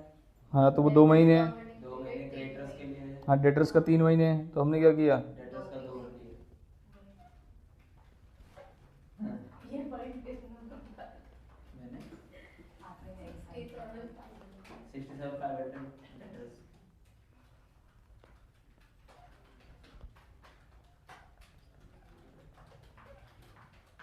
बस बाकी तो 3,750 टोटल क्रेडिट एसेट। और तो किसी का होल्डिंग पीरियड गलत नहीं बताया नालायक को। क्रेडिटर्स का 2 मंथ। 30,000।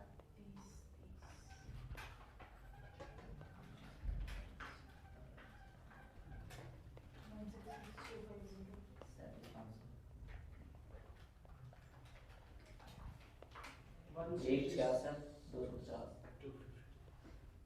अब सही है। जी बस गलती किसमें आई?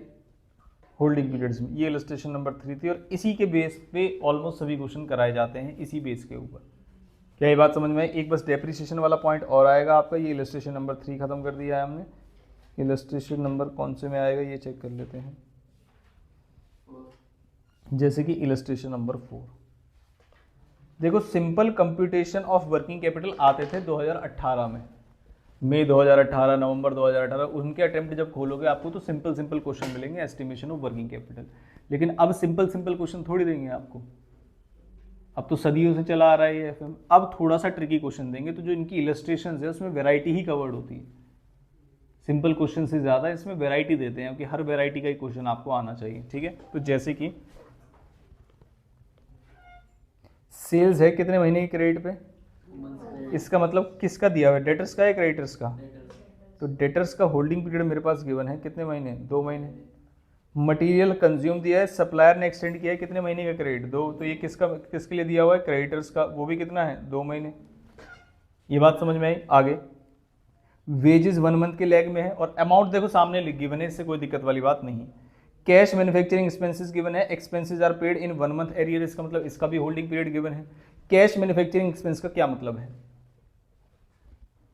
कि आपने मटेरियल देख लिया, वेजेस देख लिया, इसके अलावा जो भी मैन्युफैक्चरिंग के खर्चे होंगे कॉस्ट ऑफ प्रोडक्शन तक, वो कैश वाले ये हैं। इसका मतलब डेप्रिसिएशन हटा के बताया है उसने, तो इसका मतलब अगर मैं फिनिश गुड्स का निकालूंगा तो इन तीनों को ऐड करके फिनिश गुड्स का निकालूं तो कोई दिक्कत तो नहीं। 1, 2 और 3, ये 3 खर्चे मतलब कॉस्ट ऑफ प्रोडक्शन तक ही शो कर रहे हैं और ओपनिंग क्लोजिंग स्टॉक इसके अंदर है नहीं। अगर मुझे डेटर्स का निकालना हो तो क्या मुझे इनको ऐड करना पड़ेगा या नहीं ऐड करना पड़ेगा? डेटर्स को निकालने के लिए ये रहा एडमिनिस्ट्रेशन के एक्सपेंस और सेल्स प्रमोशन एक्सपेंस, ये टोटल कॉस्ट ऑफ सेल्स से होते, तो वो जब डेटर्स निकालूंगा तो इस पूरी कॉस्ट पे निकालूंगा। तो अभी तक क्वेश्चन में कोई दिक्कत लग नहीं रही है। आगे चलते हैं। लेकिन क्वेश्चन देने का और पूछने का तरीका अलग है। पहले ये समझ में आया आपको, नॉर्मल क्वेश्चन की तरह नहीं कि रॉ मटेरियल वेजेस वगैरह 1 2 3 4, जैसे मैं जो कह रहा हूँ आपको उसे दिखाने का मतलब मेरा ये है।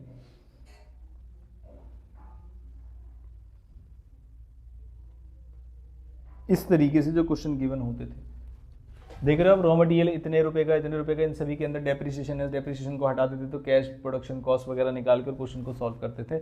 ये पहले सिंपल ऐसे सैंपल क्वेश्चन दिए जाते थे, लेकिन अब क्वेश्चन को पूछने का तरीका और क्वेश्चन की इंफॉर्मेशन देने का तरीका बदल दिया जाता है। हालांकि हम इनको भी करेंगे। आते हैं ये वाले क्वेश्चन, ये वाला क्वेश्चन आता है आपको करना जो सामने लिखा हुआ है ये वाला।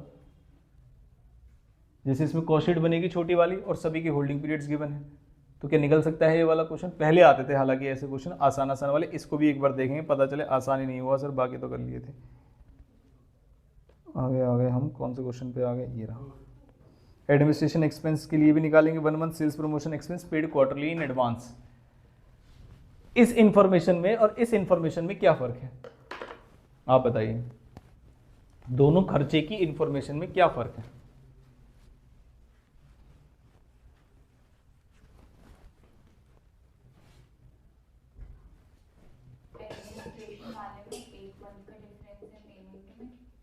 और सेल्स प्रमोशन वाले में क्वार्टर। गलत। एक आउटस्टैंडिंग है, एक एडवांस। जी, दोनों का मतलब ये है कि एक जाके बनेगा लायबिलिटी में और एक जाके बनेगा असेट्स में, क्योंकि वो एडवांस में पे कर रहे हैं। क्या ये बात समझ में आती है? ये डिफरेंस पूछना चाह रहा था मैं, इंग्लिश नहीं, है ना। एक जाएगा कहाँ पर? लायबिलिटी में। एक जाएगा कहाँ पर? एसेट्स। आ गई बात समझ में? करंट एसेट्स में। आगे, company sells the product at gross margin of. 25%। अब ये जो लाइन लिख दी ना, ये इंस्टीट्यूट ने दही बना दी बच्चों के दिमाग की। अगर किसी सेल्स में से ग्रॉस प्रॉफिट हटा दूं मैं तो क्या बचेगा? COGS। अब COGS भी निकाला जा सकता है अगर क्वेश्चन में सेल्स गिवन है तो। COGS के बेस पे क्या निकाल सकते हैं हम? Finish goods. डेटर्स तो कॉस्ट ऑफ सेल्स पे निकलते हैं, नालायक। किस पे निकलेंगे? Finish goods. अब बच्चा क्या सोचेगा कि बढ़िया फिनिश गुड्स इससे निकल के आएगी, कॉस्ट ऑफ गुड्स सोल्ड, क्योंकि यहां तो मैं कहां तक पहुंचूंगा? सिर्फ कॉस्ट ऑफ प्रोडक्शन तक। तो आपके हिसाब से फिनिश गुड्स को किस पे निकालना चाहिए? कॉस्ट ऑफ गुड्स सोल्ड पे या कॉस्ट ऑफ प्रोडक्शन पे? बताइए, जल्दी से पढ़ाइए ध्यान से। अब आप एक लाइन और पढ़िए इसके साथ जो लिखी हुई है।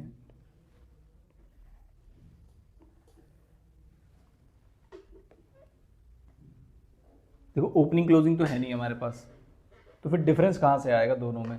कॉस्ट ऑफ प्रोडक्शन में और कॉस्ट ऑफ गुड्स सोल्ड में। कि ओपनिंग क्लोजिंग है नहीं, डेप्रिसिएशन का। इसका मतलब जब मैं वापस उल्टा चलूंगा इसके अंदर, सेल्स माइनस ग्रॉस प्रॉफिट करूंगा, तो मेरे पास जो यहां पर कॉस्ट ऑफ गुड्स सोल्ड आएगी वो कॉस्ट ऑफ प्रोडक्शन के ही बराबर होगी, लेकिन उसमें बस डेप्रिसिएशन इंक्लूड होगा, क्योंकि ओपनिंग क्लोजिंग तो है नहीं क्वेश्चन के अंदर। क्या ये बात समझ में? तो मैं कौन से वाले तरीके से चलूं? वापस आऊं जिसमें डेप्रिसिएशन इंक्लूड है, या फिर सीधा चलो जिसमें कैश कॉस्ट ऑफ प्रोडक्शन निकल जाएगी? सीधा चलेंगे और कैश कॉस्ट ऑफ प्रोडक्शन, क्योंकि मटेरियल दिया है, वेजेस दिया है और कैश मैन्युफैक्चरिंग एक्सपेंस गिवन है मुझे। तो वापस आने वाला तरीका क्यों गलत है, ये समझ में आया? वापस आने वाला तरीका इसलिए गलत है क्योंकि उसमें होगा तो वो cost of production cost of goods sold के बराबर ही, लेकिन उसमें डेप्रिसिएशन इंक्लूड होगा। और जब हम निकालते हैं तो डेप्रिसिएशन को हटाते हैं, और इस क्वेश्चन में कहीं से भी आप डेप्रिसिएशन नहीं निकाल सकते, कहीं गिवन ही नहीं है इन्फॉर्मेशन। तो सीधा तरीका क्या है? जो इन्फॉर्मेशन सिंपल गिवन है वहां से कैश कॉस्ट ऑफ प्रोडक्शन तक पहुंच जाना है हमें। क्या ये बात समझ में आई जो मैं बता रहा हूं? क्योंकि इसका इन्फॉर्मेशन गिवन होगा, हमारे पूरे क्वेश्चन पे कोई फर्क नहीं पड़ रहा है, बस दिमाग खराब करने के लिए दिया हुआ है कि बच्चा वापस आके सॉल्व कर देगा इसको। और ऐसे भी निकाला जा सकता है, गलती नहीं है, बस डेप्रिसिएशन ज़्यादा आ जाएगा, इसमें दिक्कत ये आएगी। आगे बात समझ में? आगे चलते हैं। It keeps 1 month stock of raw material and finish goods, और कैश बैलेंस कितने का है? 1 लाख रुपए का। Assume 20% safety margin. इसका मतलब क्या है? जो भी आंसर आएगा उसमें कितना ऐड कर देंगे? 20%। अब देखो क्वेश्चन को स्टडी मैट में ही बता दो कैसे कैसे सॉल्व करना है। देखिए, सबसे पहले मटेरियल कंज्यूम का गया है, सप्लायर ने एक्सटेंड किया 2 महीने का क्रेडिट, तो निकालिए 9 lakh multiply by 2 divide by 12, तो स्टॉक ऑफ रॉ मटेरियल आ जाएगा 1.5 लाख रुपए। तो मैं आ गया हाँ? अच्छा, ये तो क्रेडिटर था, सॉरी, ये किसका था? क्रेडिटर का था। क्रेडिटर का कितना आप बता रहे हो? आप अमाउंट कितना आया? तो हम पहले क्रेडिटर्स को चेक करेंगे। क्रेडिटर्स का अमाउंट कितना आया? 1.5 लाख रुपए। अब आते हैं आगे, जैसे जैसे गिवन है वैसे वैसे निकालेंगे। वेजेस का निकालिए 1 month lag 7,20,000 multiplied by 1 month divide by 12, तो मेरे पास वेजेस का आना चाहिए 60,000। सही है यहाँ तक? जैसे जैसे लाइन से होल्डिंग पीरियड गिवन है उसी का निकाल रहे हैं। फिर आते हैं कैश मैन्युफैक्चरिंग एक्सपेंस है और 1 मंथ के एरियर पे दिए जाते हैं, तो 960 इंटू 1 मंथ डिवाइड बाय 12, 80,000। तो नेक्स्ट जो खर्चे आ गए हमारे 80,000। अब आते हैं नेक्स्ट कौन सा खर्चा? एडमिनिस्ट्रेशन। क्या इसे भी उधार में दिया जाता है? यस, 240 20 ही आएगा इसका, तो 20,000। लाइबिलिटीज में सिर्फ 4 ही चीजें हैं, चारों निकाल ली हमने और ऐड करके दिखा दिया, 3,10,000 ही आएगा इसमें। अब चलते हैं आगे, लाइबिलिटीज हमने डील कर ली है। सेल्स प्रमोशन एक्सपेंस लाइबिलिटी में क्यों नहीं गया? क्योंकि इसे हम एडवांस में पे कर रहे हैं। अब इसका मतलब बाकी सारी चीजें असेट वाली हैं। जैसे असेट में एक चीज चली जाएगी, 1,20,000 डिवाइड बाय क्या? सीधा 1,20 को ले जाऊं या 3 या 4 से डिवाइड करूं? कितना एडवांस में पे करूंगा मैं? 4 से डिवाइड होगा या 3 से डिवाइड होगा? 4 से डिवाइड हो। क्वार्टरली का मतलब ही क्या है? 4 क्वार्टर्स होते हैं, तो डिवाइड कर दीजिए। एडवांस कितना दे रहे हो? 30, तो ये 30,000 मेरी असेट्स में जाके ऐड हो जाएगा। कहाँ है असेट्स? सेल्स प्रमोशन कितने का? 30,000 का। समझ में आया इसका इंपैक्ट? अब आते हैं आगे और क्या गिवन है। It keeps 1 month. एक तो डेटर्स निकाल सकते हैं हम, डेटर्स निकाल लीजिए फटाफट से। डेटर्स आएगा 2 महीने का। देखो 2 महीने में डेटर्स कहाँ से निकालेंगे, ये वाला खर्चा, हाँ फिर ये वाला और फिर ये वाला, 3 ही खर्चे को ऐड कर देना है और multiplied by 2 months divide by 12 months.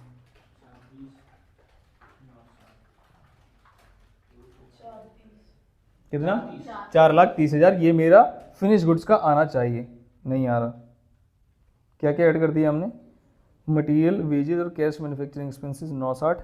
Administration को हम कॉस्ट ऑफ प्रोडक्शन का पार्ट माने या ना माने, हकीकी कैश तो उसने दिया हुआ है। दोबारा ऐड करना 9 लाख प्लस 720 प्लस 960 25 लाख 80 और उनका कितना आ रहा था? 29 लाख कुछ। तो इसका मतलब उन्होंने 2,40,000 को ऐड किया और एडमिनिस्ट्रेशन कॉस्ट को कॉस्ट ऑफ प्रोडक्शन का पार्ट माना है। यही मान सकते हैं हम। करना जरा 240 से ऐड। 28 20 एक बार देखिए 29 40 तो इसका मतलब उन्होंने डेटर्स कैसे निकाले हैं, जरा एक बार सेल्स का माइनस करके देखना। सेल्स जो अमाउंट है सेल्स का, उसमें 25% माइनस करो। 36 लाख माइनस 25%, 27 लाख। तब भी उससे भी नहीं किया। अच्छा, एक्सपेंस हमने ऐड नहीं किए। डेटर्स निकाल रहे हैं ना आप, तो सारे ही खर्चे ऐड होंगे। सॉरी, डेटर्स निकालने के तो सारे ही खर्चे ऐड होंगे। हम तो फिनिश गुड्स देख रहे थे ना। फिनिश गुड्स, एक सेकेंड, फिनिश गुड्स कितना आया था? फिनिश गुड्स में 2580 है। 2580 ही आया था हमारा। कहाँ तक? इन तीनों को ही ऐड करके आया है ना, तो तीनों को ऐड करके 2580 आ रहा है। मल्टीप्लाइड बाय किससे करना है? 2 फिनिश गुड्स को। फिनिश गुड्स को, फिनिश गुड्स कहाँ पर है भाई? ये last each it keeps 1 month stock of raw material and finish goods each. कितने के लिए? 1 महीने के लिए। तो 1 महीने से मल्टीप्लाई डिवाइड बाय 12, तो ये आना चाहिए हमारा 1 महीने वाला। तो फिनिश गुड्स ठीक है। 215 निकाल दिया हमने। रॉ मटेरियल क्यों नहीं निकाला हमने? रॉ मटेरियल निकालो फिर। रॉ मटेरियल की कंजम्पशन कितनी है? 9 लाख मल्टीप्लाइड बाय 1 महीना स्टॉक ऑफ रॉ मटेरियल 75,000। ये रॉ मटेरियल का आ गया। अब बचा डेटर्स का। डेटर्स के लिए क्या चाहिए? सारे खर्चे ऐड कर लो। सारे खर्चे मतलब सारे खर्चे। अब सारे खर्चे में लास्ट में 30,000 ऐड हो गए। एक बीसी बताओ। सारे जब साल के ही हो रहे हैं तो इसे भी साल का ही करेंगे। सबको ऐड कर लो, मल्टीप्लाइड बाय 2 अलग आएगा। टोटल बताना। टोटल प्लस मल्टीप्लाइड बाय 2 महीने डिवाइड बाय 12, 490। सभी का यही है। निकालो भाई जल्दी से। आया 490 आ गया। ठीक, 490 आ गया। तो हमने सारी असेट्स डील कर लिए। अब इस सभी असेट्स में 1 लाख रुपए और ऐड करने हैं। अब कैलकुलेटर पे इन सबको ऐड करते हुए चलो। 75 plus 2,15,000 plus 490 plus 30 plus 1 lakh 9-10। उसमें से लाइबिलिटीज को माइनस कर दीजिए फटाफट से। ये सारी लाइबिलिटीज हैं। 6 लाख प्लस 20%। अरे गधे से माइनस करना था। 150 प्लस 60 प्लस 80, 6 लाख आ गया।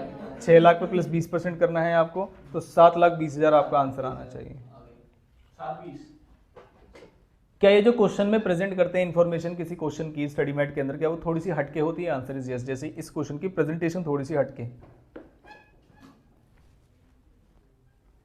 क्या यहाँ तक बातें समझ में आ गई? कोई परेशानी वाली बात नहीं है इसमें? ठीक। नेक्स्ट आ गए किसमें? इलस्ट्रेशन नंबर 5 में। कितनी इलस्ट्रेशन है इसमें? खत्म, आखिरी इलस्ट्रेशन है। 6 5 ही हैं, 5 ही।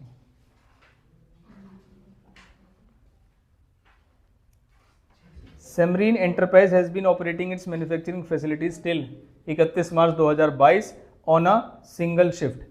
सिंगल शिफ्ट करते हैं और ये खर्चा आता है इसके अंदर with the following cost structure. देखो, मटेरियल का खर्चा कितने का है? 6 रुपये। वेजेस का खर्चा कितने का?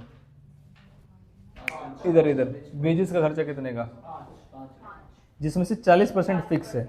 इसका मतलब समझाओ मुझे। 40% क्या है? फिक्स्ड। कितना? 2 रुपये। और 60% क्या है? वेरिएबल। कितनी यूनिट्स की बात की जा रही है?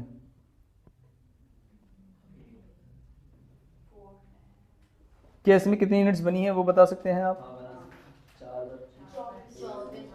24,000। तो अगर मैं पूछूं कि ये वाली जो फिक्स कॉस्ट है तो 24,000 इंटू 2, 48,000। तो एक फिक्स कॉस्ट आ गई मेरे पास 48,000।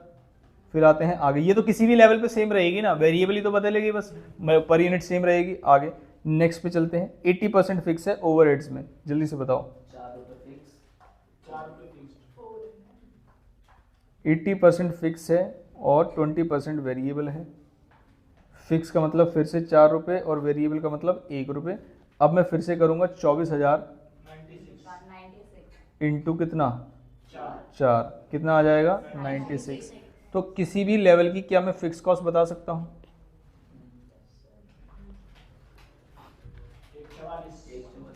144। किसी भी लेवल पे क्वेश्चन करा लीजिए, और अगर मुझे अलग अलग निकालना पड़ेगा तो वेजेस, जैसे मान लीजिए ये 24,000 है और मुझे 48,000 पे निकालना है, तो कैसे करूंगा बताइए। 48,000 की वेजेस बताइए कितनी आएंगी। 48,000 लेवल की वेजेस, 48,000 यूनिट्स मुझे बनाने हैं, उनकी टोटल वेजेस कितनी होंगी?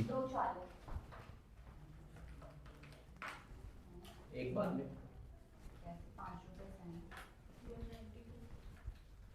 1 बार में 192। वेजेस हर लेवल पे कितनी रहेगी? 48,000 तो रहेगी ही रहेगी। फिक्स वाला पार्ट जो है वो जाके थोड़ी ना चेंज हो जाएगा, तो आपने वो भी चेंज कर दिया है। समझ में आ गई बात। और दूसरा 48,000 इंटू 3 कितना आया? 144। और कितना पहले से फिक्स है? 48, तो प्लस कर दीजिए, कितना आ जाएगा? 192। इसी का एक बेसिक सा एरर कर देते हैं बच्चे इसके अंदर। कॉस्ट स्ट्रक्चर समझ में आया? ये फ्लेक्सिबल बजट में हमने पढ़ा हुआ है, याद है? बजट, फ्लेक्सिबल बजट, इस लेवल पे उस लेवल पे पहले निकाल चुके हैं इसको। आगे चलते हैं। उनका हमारे पास इस तरीके की बातें कुछ दी हुई है क्वेश्चन में कि जब रॉ मटेरियल के होल्डिंग पीरियड से मल्टीप्लाई करोगे, stock of raw material at cost कितने हैं? 36,000। वर्किंग प्रोग्रेस जो ऑलरेडी वैल्यू किया हुआ है, फिनिश गुड्स टोटल कॉस्ट पे वैल्यू किया हुआ है, सन्ड्री डेटर्स 1,08,000 पे वैल्यू किए हुए हैं ऑलरेडी। अब पढ़ते हैं क्वेश्चन को। In view of the increase market demand it is propose to double the production capacity by working an extra shift. अब यूनिट्स नहीं गिवन है, जब प्रोडक्शन कैपेसिटी का कितना काम हो रहा है? 24,000, तो डबल कर देंगे तो कितना काम हो जाएगा? 48,000। यहां तक ये बात समझ में आई? आगे चलते हैं। It is expected that a 10% discount will be available from the supplier of raw material in view of the increase volume of business. इसका मतलब जो सेलिंग प्राइस है आपका, न्यू सेलिंग प्राइस, वो कितना होगा? तो पुराने सेलिंग प्राइस में से 10% माइनस कर देंगे, तो बताओ न्यू सेलिंग प्राइस कितना? सप्लायर से मिल रहा है ना, तो मटेरियल का तो होना चाहिए। हम मटेरियल वाला ही, सॉरी सेलिंग प्राइस बोल रहा हूँ मैं। कॉस्ट ऑफ मटेरियल कितना है? 6 रुपये। अब 6 रुपये में से 10 रुपये का डिस्काउंट मिलेगा, 5.4। तो न्यू मटेरियल कॉस्ट कितनी हुई? 5.4। जब मैं कितनी यूनिट्स बनाऊंगा? 24,000, तो क्या रहेगा? 6। जब मैं 48,000 बनाऊंगा तो उसका क्या रहेगा? 5.4। क्या ये बात समझ में? और क्या क्या चेंजेस आएंगे, बस आगे वही लिखा हुआ है, देखिए। Selling price will remain the same, इसका मतलब वही रहेगा। उसके बाद the credit period allowed to customer will remain unaltered, इसमें भी कोई दिक्कत वाली बात नहीं है। Credit availed from supplier will continue to remain at the present level, जो कि कितना है? 2 महीने। Lag in payment of wages and expense will continue to remain कितना? Half month. क्वेश्चन क्या कह रहा है? आपको इस क्वेश्चन को एक बार नहीं 2 बार सॉल्व करना है। 2 बार मतलब 24,000। पहले 24,000 पे और दूसरा किस पे? 48,000 पर। दोनों का जो डिफरेंस आएगा वही आपको क्या आ जाएगा? Additional working capital requirement. और शायद मैंने पहले भी नहीं करवाया था सॉल्व, मेरे हिसाब से तो हो जाना चाहिए। जैसे प्रेजेंट करके दिखाते हैं ना यहाँ पर कि सिंगल शिफ्ट में 24,000, डबल शिफ्ट। प्रेजेंट आप कैसे भी कर लीजिए, बस 2 बार सॉल्व करना है। अगर नहीं होगा तो फिर मैं सॉल्व करा दूँगा। छोड़ सकते हैं क्या इस क्वेश्चन को? हो जाएगा आराम से, पक्की बात है? ठीक, तो मैंने इलस्ट्रेशन नंबर 5 को छोड़ दिया कि आप सॉल्व कर लेंगे। चलिए अब आते हैं बाकी की बात पे।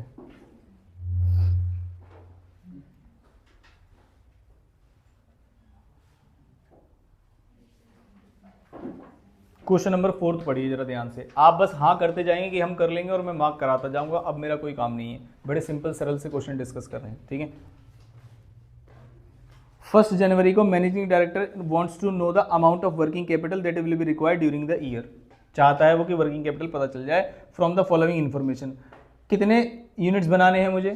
60,000। और 60 का 60, 10, 20 के ऑलरेडी क्वेश्चन कर चुके हैं हम। स्टडी मटेरियल का ही क्वेश्चन है तो दोबारा करने की जरूरत नहीं है, स्टडी मैट वाला सेम।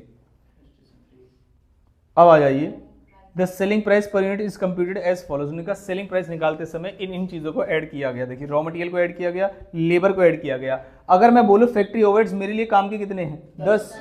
मेरे लिए काम के कितने हैं? 5। मेरे लिए काम के कितने हैं? 5। अब बताओ टोटल कितना होगा? 90। तो मेरे लिए जो कॉस्ट है वो ये वाली काम की होगी, ना कि 110, कि इसमें से डेप्रिसिएशन हटा देंगे और हमारी जो कॉस्ट शीट बनेगी वो हमारे हिसाब से बनेगी, प्रॉफिट वगैरह। Average raw material stock 1 month के लिए है, तो बताओ क्या करूँगा मैं, अगर यूनिट्स मुझे पता चल जाए तो 54,000 है, तो स्टॉक ऑफ रॉ मटेरियल बताओ कि कैसे निकालेंगे। 54,000 मल्टीप्लाइड बाय 50 और मल्टीप्लाइड बाय 1 डिवाइड बाय 12। जो भी आ रहा है, क्या ये समझ आ रहा है आपको? ठीक है, ये पहला वाला पार्ट है। अब आ जाइए आगे, average material working progresses for a half month.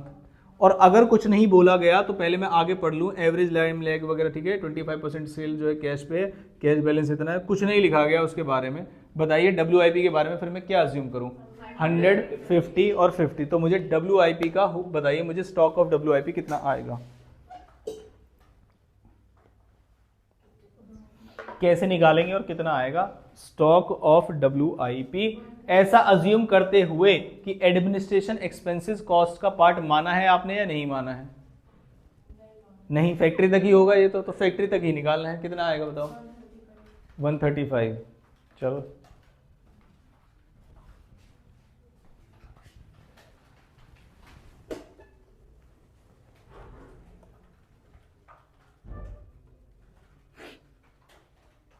सही निकाला, 146,250 बहुत बढ़िया। ऐसा कुछ अटपटा सा आना चाहिए था।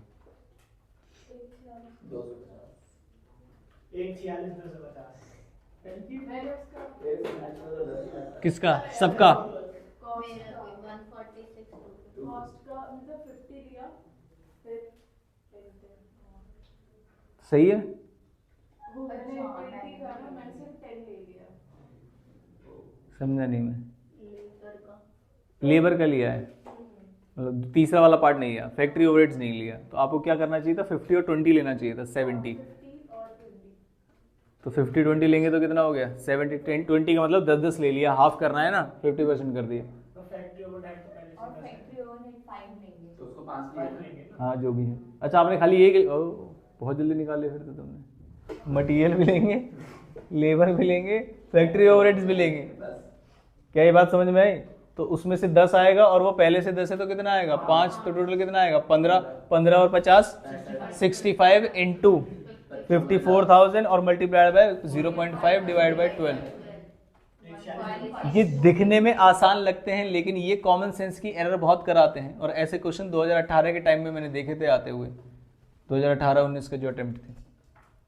अब ये बात समझ में? अब दोबारा कब पूछ लेंगे उनकी कोई दिक्कत, कोई भरोसा वाला बात नहीं है। और उसके बाद मेरे हिसाब से आप क्वेश्चन को कर लेंगे, क्रेडिट अलाउड है ना, एवरेज लैग इन पेमेंट है, और कोई नई बात ऐसी नहीं है जो मुझे लग रहा है कि मुझे क्वेश्चन को कराना चाहिए। तो आप कर लेंगे, इस क्वेश्चन को लिख लीजिए। मेन का क्वेश्चन नंबर 5 आप करेंगे।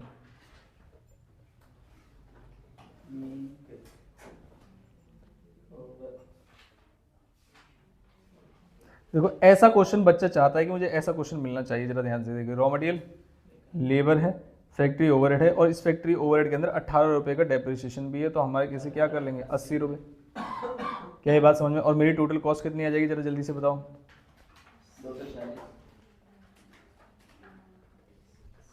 246। और देखो बच्चे को इन्फॉर्मेशन ऐसे चाहिए, बिल्कुल सामने रख दो। ये जो इंग्लिश बोल के रखते हैं ना, इसमें मज़ा नहीं आता। जैसे कि उन्होंने कहा कि एवरेज रॉ मटेरियल स्टॉक कितना है? 4 वीक्स। एवरेज वर्किंग प्रोग्रेस, और सामने लिखा हुआ है कि 80% और लेबर और ओवरहेड्स के लिए 60%, और है कितने का? 2 वीक्स का। उसके बाद फिनिश गुड्स का 3 वीक्स है, क्रेडिट अलाउड टू डेटर्स है, क्रेडिट अवेल्ड है, टाइम लैग है। देखो कितना सामने सामने लिखा हुआ है, कोई दिक्कत वाली बात नहीं है। अब company sells 1/5 of its output as against cash, इसका क्या इंपैक्ट आने वाला है, बस ये समझा दीजिए आप मुझे। तो मेरा जो भी कॉस्ट ऑफ प्रोडक्शन या कॉस्ट ऑफ सेल्स आ रहा होगा डेटर्स निकालते समय, उस कॉस्ट का मैं पहले क्या करूंगा? 4/5।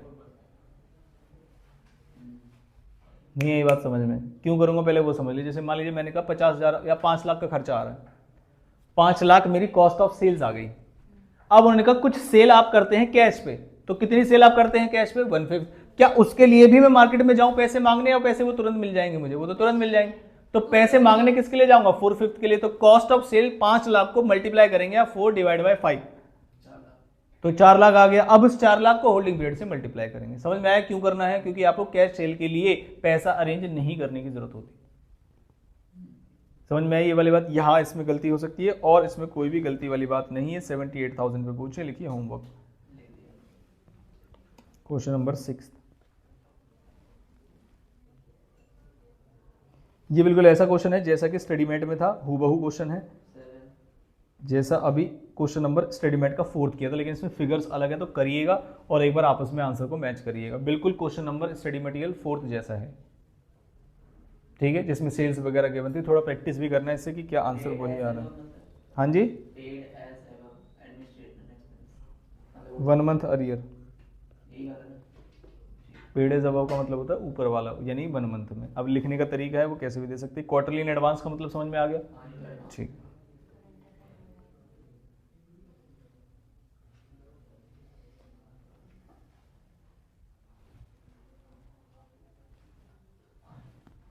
इस क्वेश्चन को आप तब कर लेंगे जब एक वीडियो भेजूंगा मैं, उसको आप देख लेंगे, शायद डिजिट वही हो तो छोड़ देना, ठीक है।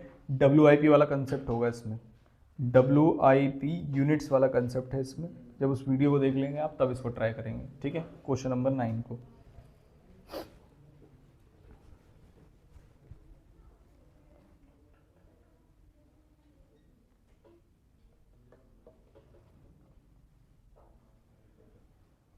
Next question number 12। अगर हमें एक क्लास और लगानी पड़ी तो लगा दूंगा, इसके टेस्ट में मुझे जल्दबाजी नहीं है बिल्कुल भी। जैसे आज आप क्वेश्चन को प्रैक्टिस करेंगे तो 3 से 4 बजे तक आप मुझे अपडेट कर देंगे क्वेश्चन में दिक्कत आ रही है या क्वेश्चन सॉल्व हो रहे हैं। तो अगर क्वेश्चन सॉल्व हो रहे हैं या रात तक भी अपडेट कर देंगे। अगर क्वेश्चन सॉल्व हो रहे हैं तो कोई दिक्कत नहीं, फिर हम कल टेस्ट ले सकते हैं। और अगर क्वेश्चन सॉल्व नहीं हो रहे हैं, दिक्कतें आ रही तो हम एक क्लास और लगाएंगे इसमें, तो वो आपके ऊपर है। सिर्फ टेस्ट से बचने के लिए मत बोल देना कि आप करा देना।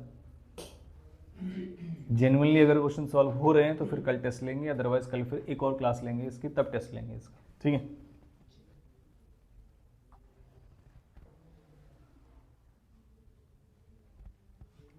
नेक्स्ट लिखिए क्वेश्चन नंबर 14। ये सब वीडियो देखने के बाद करना है ना। हाँ, ये भी ये इतनी वैरायटी है मैं आपको बता रहा हूँ जो कि स्टडी मैट में गिवन नहीं है, लेकिन वर्किंग कैपिटल के क्वेश्चन है। ये इंस्टीट्यूट स्टडी मैट से कम और अब बाहर से ज़्यादा पूछने लगा है। मतलब जो वैरायटी स्टडी मैट में नहीं है, किसी ना किसी अटेम्प्ट में 1-2 चैप्टर के वो दे देता है। बच्चा 1-2 चैप्टर स्ट्रॉन्ग करके जाता है, कुछ पढ़े नहीं, कुछ आधे आते हैं, तो सारा कॉम्बिनेशन ऐसा होता है कुछ नहीं आता। आगे बात समझ में, तो हम वैरायटी से तो पीछे नहीं हट सकते। अगर स्टडी मैट में वीडियो में कवर होता है ठीक है, अदरवाइज मैं कराऊंगा, ठीक है। ये तो आप बता ही सकते हैं। क्वेश्चन नंबर 15 ये एग्जामिनेशन क्वेश्चन जैसा क्वेश्चन है। एग्जामिनेशन क्वेश्चन से याद आया, एक बार देख के बताना कौन कौन से क्वेश्चन इसमें आए हैं वर्किंग कैपिटल के।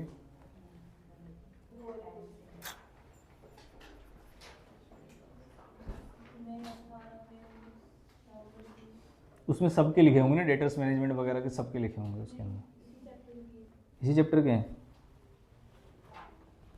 Question papers.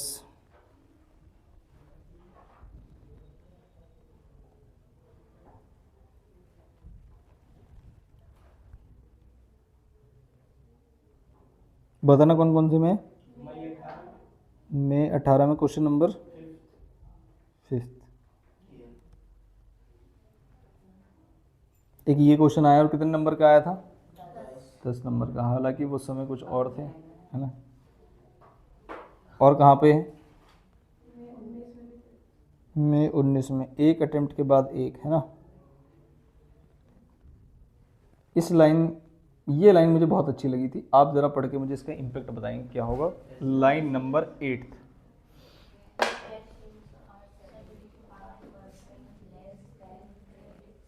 मुझे आपको बस ये बताना है कि अगर मैं आपको टोटल सेल्स दे दूं, अगर टोटल सेल्स मान लीजिए मैंने कहा 12,50,000 है या 10 लाख, कोई भी मान लो आप, 12,50,000 टोटल सेल्स है, तो बताओ सारी इन्फॉर्मेशन कैसे सॉल्व हो। 12,50 अगर टोटल सेल्स है तो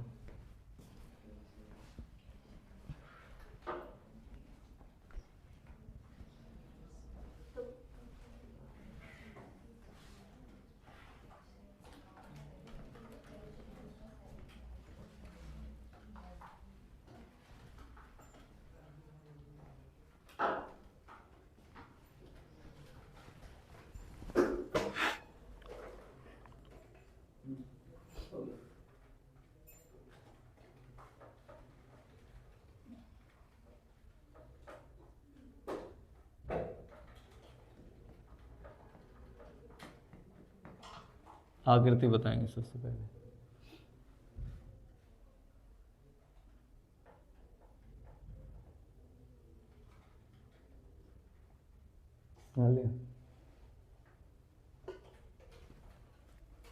देख रहे हो वर्किंग कैपिटल कंसेप्ट एक तरफ। हाँ भाई अपने में देखो आपने में देख लिया कितना आया, अभी करा अब बदलो ना। हाँ ये वर्किंग कैपिटल अलग, ये प्लस माइनस अलग। सही बात। क्या सॉल्व कर रहे हो भाई तुम? पता नहीं, मेरे तो डेसिमल में। हाँ डेसिमल में आ सकता है, उसमें क्या है।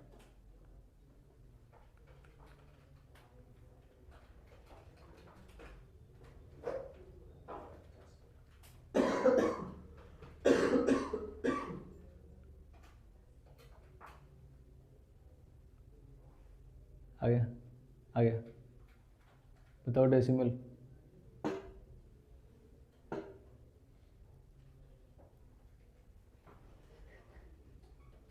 अरे कितनी है, कॉस्ट कितनी है, प्रॉफिट कितना है, सेल्स कितनी है, तो सॉरी क्रेडिट सेल्स कितनी है, कैश सेल कितनी है और टोटल सेल कितनी है।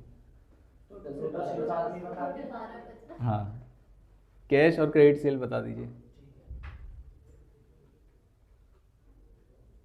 पता नहीं, अच्छा तो नहीं है। उससे क्या है, अरे नालायक, उससे क्या है, अमाउंट भी मैंने ऐसी दी है ना 1250, हो सकता ना आए। बताओ बताओ कितना आ रहा है, अमाउंट तो बताओ। बाकी सोच लो। कैश कैश सेल बताओ। 10। एग्जैक्ट 10 लाख, तो तुम तो कह रहे डेसिमल में आ रहा है। नहीं, 10 लाख आती है। और क्रेडिट सेल 250 उल्टा तो नहीं बोला मैंने। Credit sale 10 cash cell 50। तुमने तो कहा कैश सेल। हाँ उल्टा हो गया। Credit sale 10 lakh cash cell 250। कैसे समझा आपने इस वाले पॉइंट को, बताओ क्या कह रहा है क्वेश्चन। x minus 75। बस ये जो एक्स वाला चक्कर है ना कि पॉइंट में आ जाता है, उसमें दिक्कत आ जाती है। सिंपल कंसेप्ट समझिए, कैश जो सेल्स है वो 75% लेस देन, क्रेडिट तो हम क्रेडिट सेल को 100x मान लो, 100%, एक्स भी छोड़ दीजिए, तो क्रेडिट सेल 100% है, 25% क्या है कैश वाली सेल, और टोटल कितनी हो जाएगी 125। मैंने आपको कॉस्ट प्रॉफिट और सेल्स के समय पर ऐसा बताया था कितने परसेंट। आती है बात समझ में, ठीक। इस क्वेश्चन को करिएगा, इस वाले क्वेश्चन को करिएगा, मुझे बताना क्या आंसर आया। May 19 का क्वेश्चन नंबर 5 लिख लो।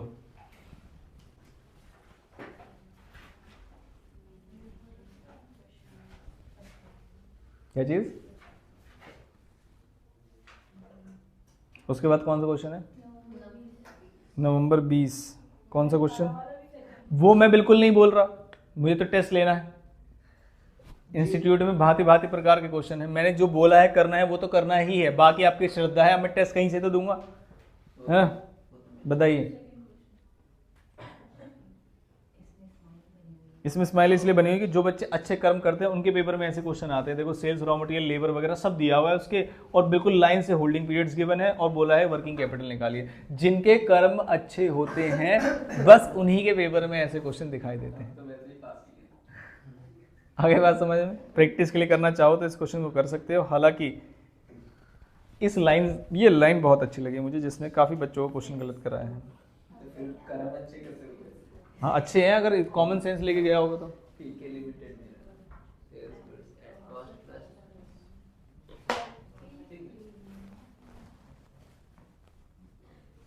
33 1/3% का मतलब क्या होता है, 1/3। इसका मतलब जो भी कॉस्ट होगा उसका 1/3 ऐड कर देंगे। जैसे मान लीजिए 9 लाख की कॉस्ट आ रही है तो 1/3 ऐड कर देंगे तो 12 लाख की सेल्स हो जाएगी। तो इसमें कोई बहुत बड़ी बात है क्या, नहीं। आगे बात समझ में, सिंपल क्वेश्चन था, इसमें कोई दिक्कत नहीं। आगे बताइए।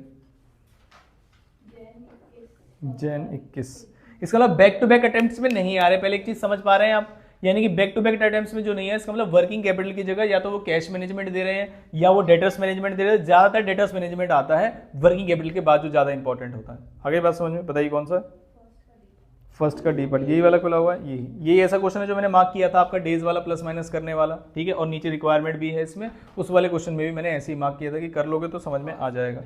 जैन 21 क्वेश्चन नंबर फर्स्ट का डी पार्ट। मार्किंग कम हो गई। नवंबर 23। और आ गए हम नवंबर 23, जो कि मेरे पास यहाँ पर नहीं है, मई 22 का तो है, नवंबर 22 का है। लेटेस्ट वाले में आया है, यस। नवंबर 23 आया, इसी बात कर रहे हैं। नवंबर 23। वर्किंग कैपिटल का आया था क्वेश्चन पक्का। हाँ फर्स्ट का डी था।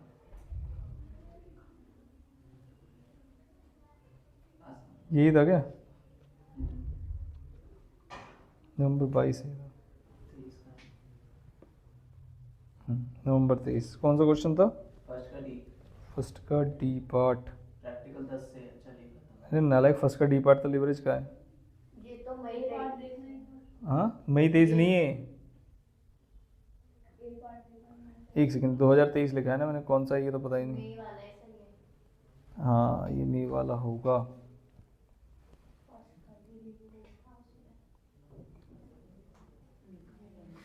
ये देखना जरा, ये है नवंबर 23। हाँ फर्स्ट का डी पार्ट। ठीक है, मेरे हिसाब से बिल्कुल सिंपल क्वेश्चन है, कर्म अच्छे किए हुए। ऐसे ही क्वेश्चन है। 5 नंबर का आया था। अब आपने सही किया है नहीं किया, ये आपकी आंसर शीट बताएगी, जो कि बहुत मुश्किल है मंगाना। मेरे पास 12 से 13 आंसर शीट आ चुकी है इवेल्युएट करने के लिए कि सर बताओ हमारी क्या गलती है इस पेपर में। और हमारे बच्चे कह रहे हैं मिली नहीं रही आंसर शीट। दुनिया कहाँ बट रही है, कौन सी लाइन है राशन की जो हमें पता नहीं चल रहा कहाँ है। आपने अप्लाई कर दिया? अरे मुझे देखना है कि बीमारी कहाँ तक है। डॉक्टर के पास जाते हो, अपने आप को दिखाते हो, अपनी रिपोर्ट को दिखाते हो? तो टेस्ट से आपको पता नहीं लगता। नहीं, पेपर में क्या हालत है ये भी तो पता चले, पेपर में क्या कर रहे हो। अभी तो टेस्ट तो इंडिविजुअल करके चल रहे हैं, ये एक अलग चीज़ होती है। जब कंबाइंड सिलेबस के टेस्ट चलते हैं वो अलग चीज़ होती है, वो देखनी है मुझे। तो जब कंबाइंड सिलेबस के टेस्ट लूंगा उसके बाद हो सके उतना टाइम बचे ना बचे हमारे पास रिजॉल्व करने के लिए, तो इससे अच्छा है अभी पता चल जाए कि बच्चा ओवरऑल पेपर में कैसा दिमाग लेके जा रहा है। हाँ भाई, क्यों नहीं अटेम्प्ट किया तुमने अभी तक? अप्लाई क्यों नहीं किया? पढ़ाई को सीरियस ले रहे हो नहीं ले रहे? जॉब छोड़ दी किसके लिए? पढ़ने के लिए, लेकिन टाइम नहीं है। तो मेडिकल इशू है। अटेम्प्ट, अरे रात के 12 बजे 11 बजे आरटीआई फाइल करनी है, इसमें क्या है? अच्छा इसकी माइंडसेट की दिक्कत है, समझ रहे हो आप? अप्रोच। मतलब अच्छे मार्क्स आते हैं तो भी नहीं देखती अपनी। अरे मैं देखूंगा, आप क्यों देखेंगे? मैं देखा। अब आप बोलोगे कि मुझे डॉक्टर के पास जाना है, लेकिन सर मेरी ब्लड रिपोर्ट मत देखना, मुझे अच्छा नहीं लगता, प्लीज। मैं भी नहीं देखती। मैं बाहर चली जाती हूँ। हाँ तो आप बाहर चले जाना, मारने के लिए मैं बाहर ही आ जाऊंगा, लेकिन पहले मुझे आंसर शीट चाहिए। समझ में आती है बात? इस वीक में संडे तक मुझे आंसर शीट चाहिए किसी भी। नहीं, सर मजाक नहीं कर रही, आपके सामने कर अभी करना मेरे सामने, चलो ठीक है अभी करेंगे। चलिए ठीक है, इतने क्वेश्चन आप करेंगे, और अगर इतने क्वेश्चंस में आपको दिक्कत आए इन केस, तो मुझे बताना कि सर एक क्लास की और जरूरत है। अगर दिक्कत ना आए तो सीधा कल टेस्ट में मिलेंगे। यही बात समझ में आती? ठीक है, बंद कर देना उसको।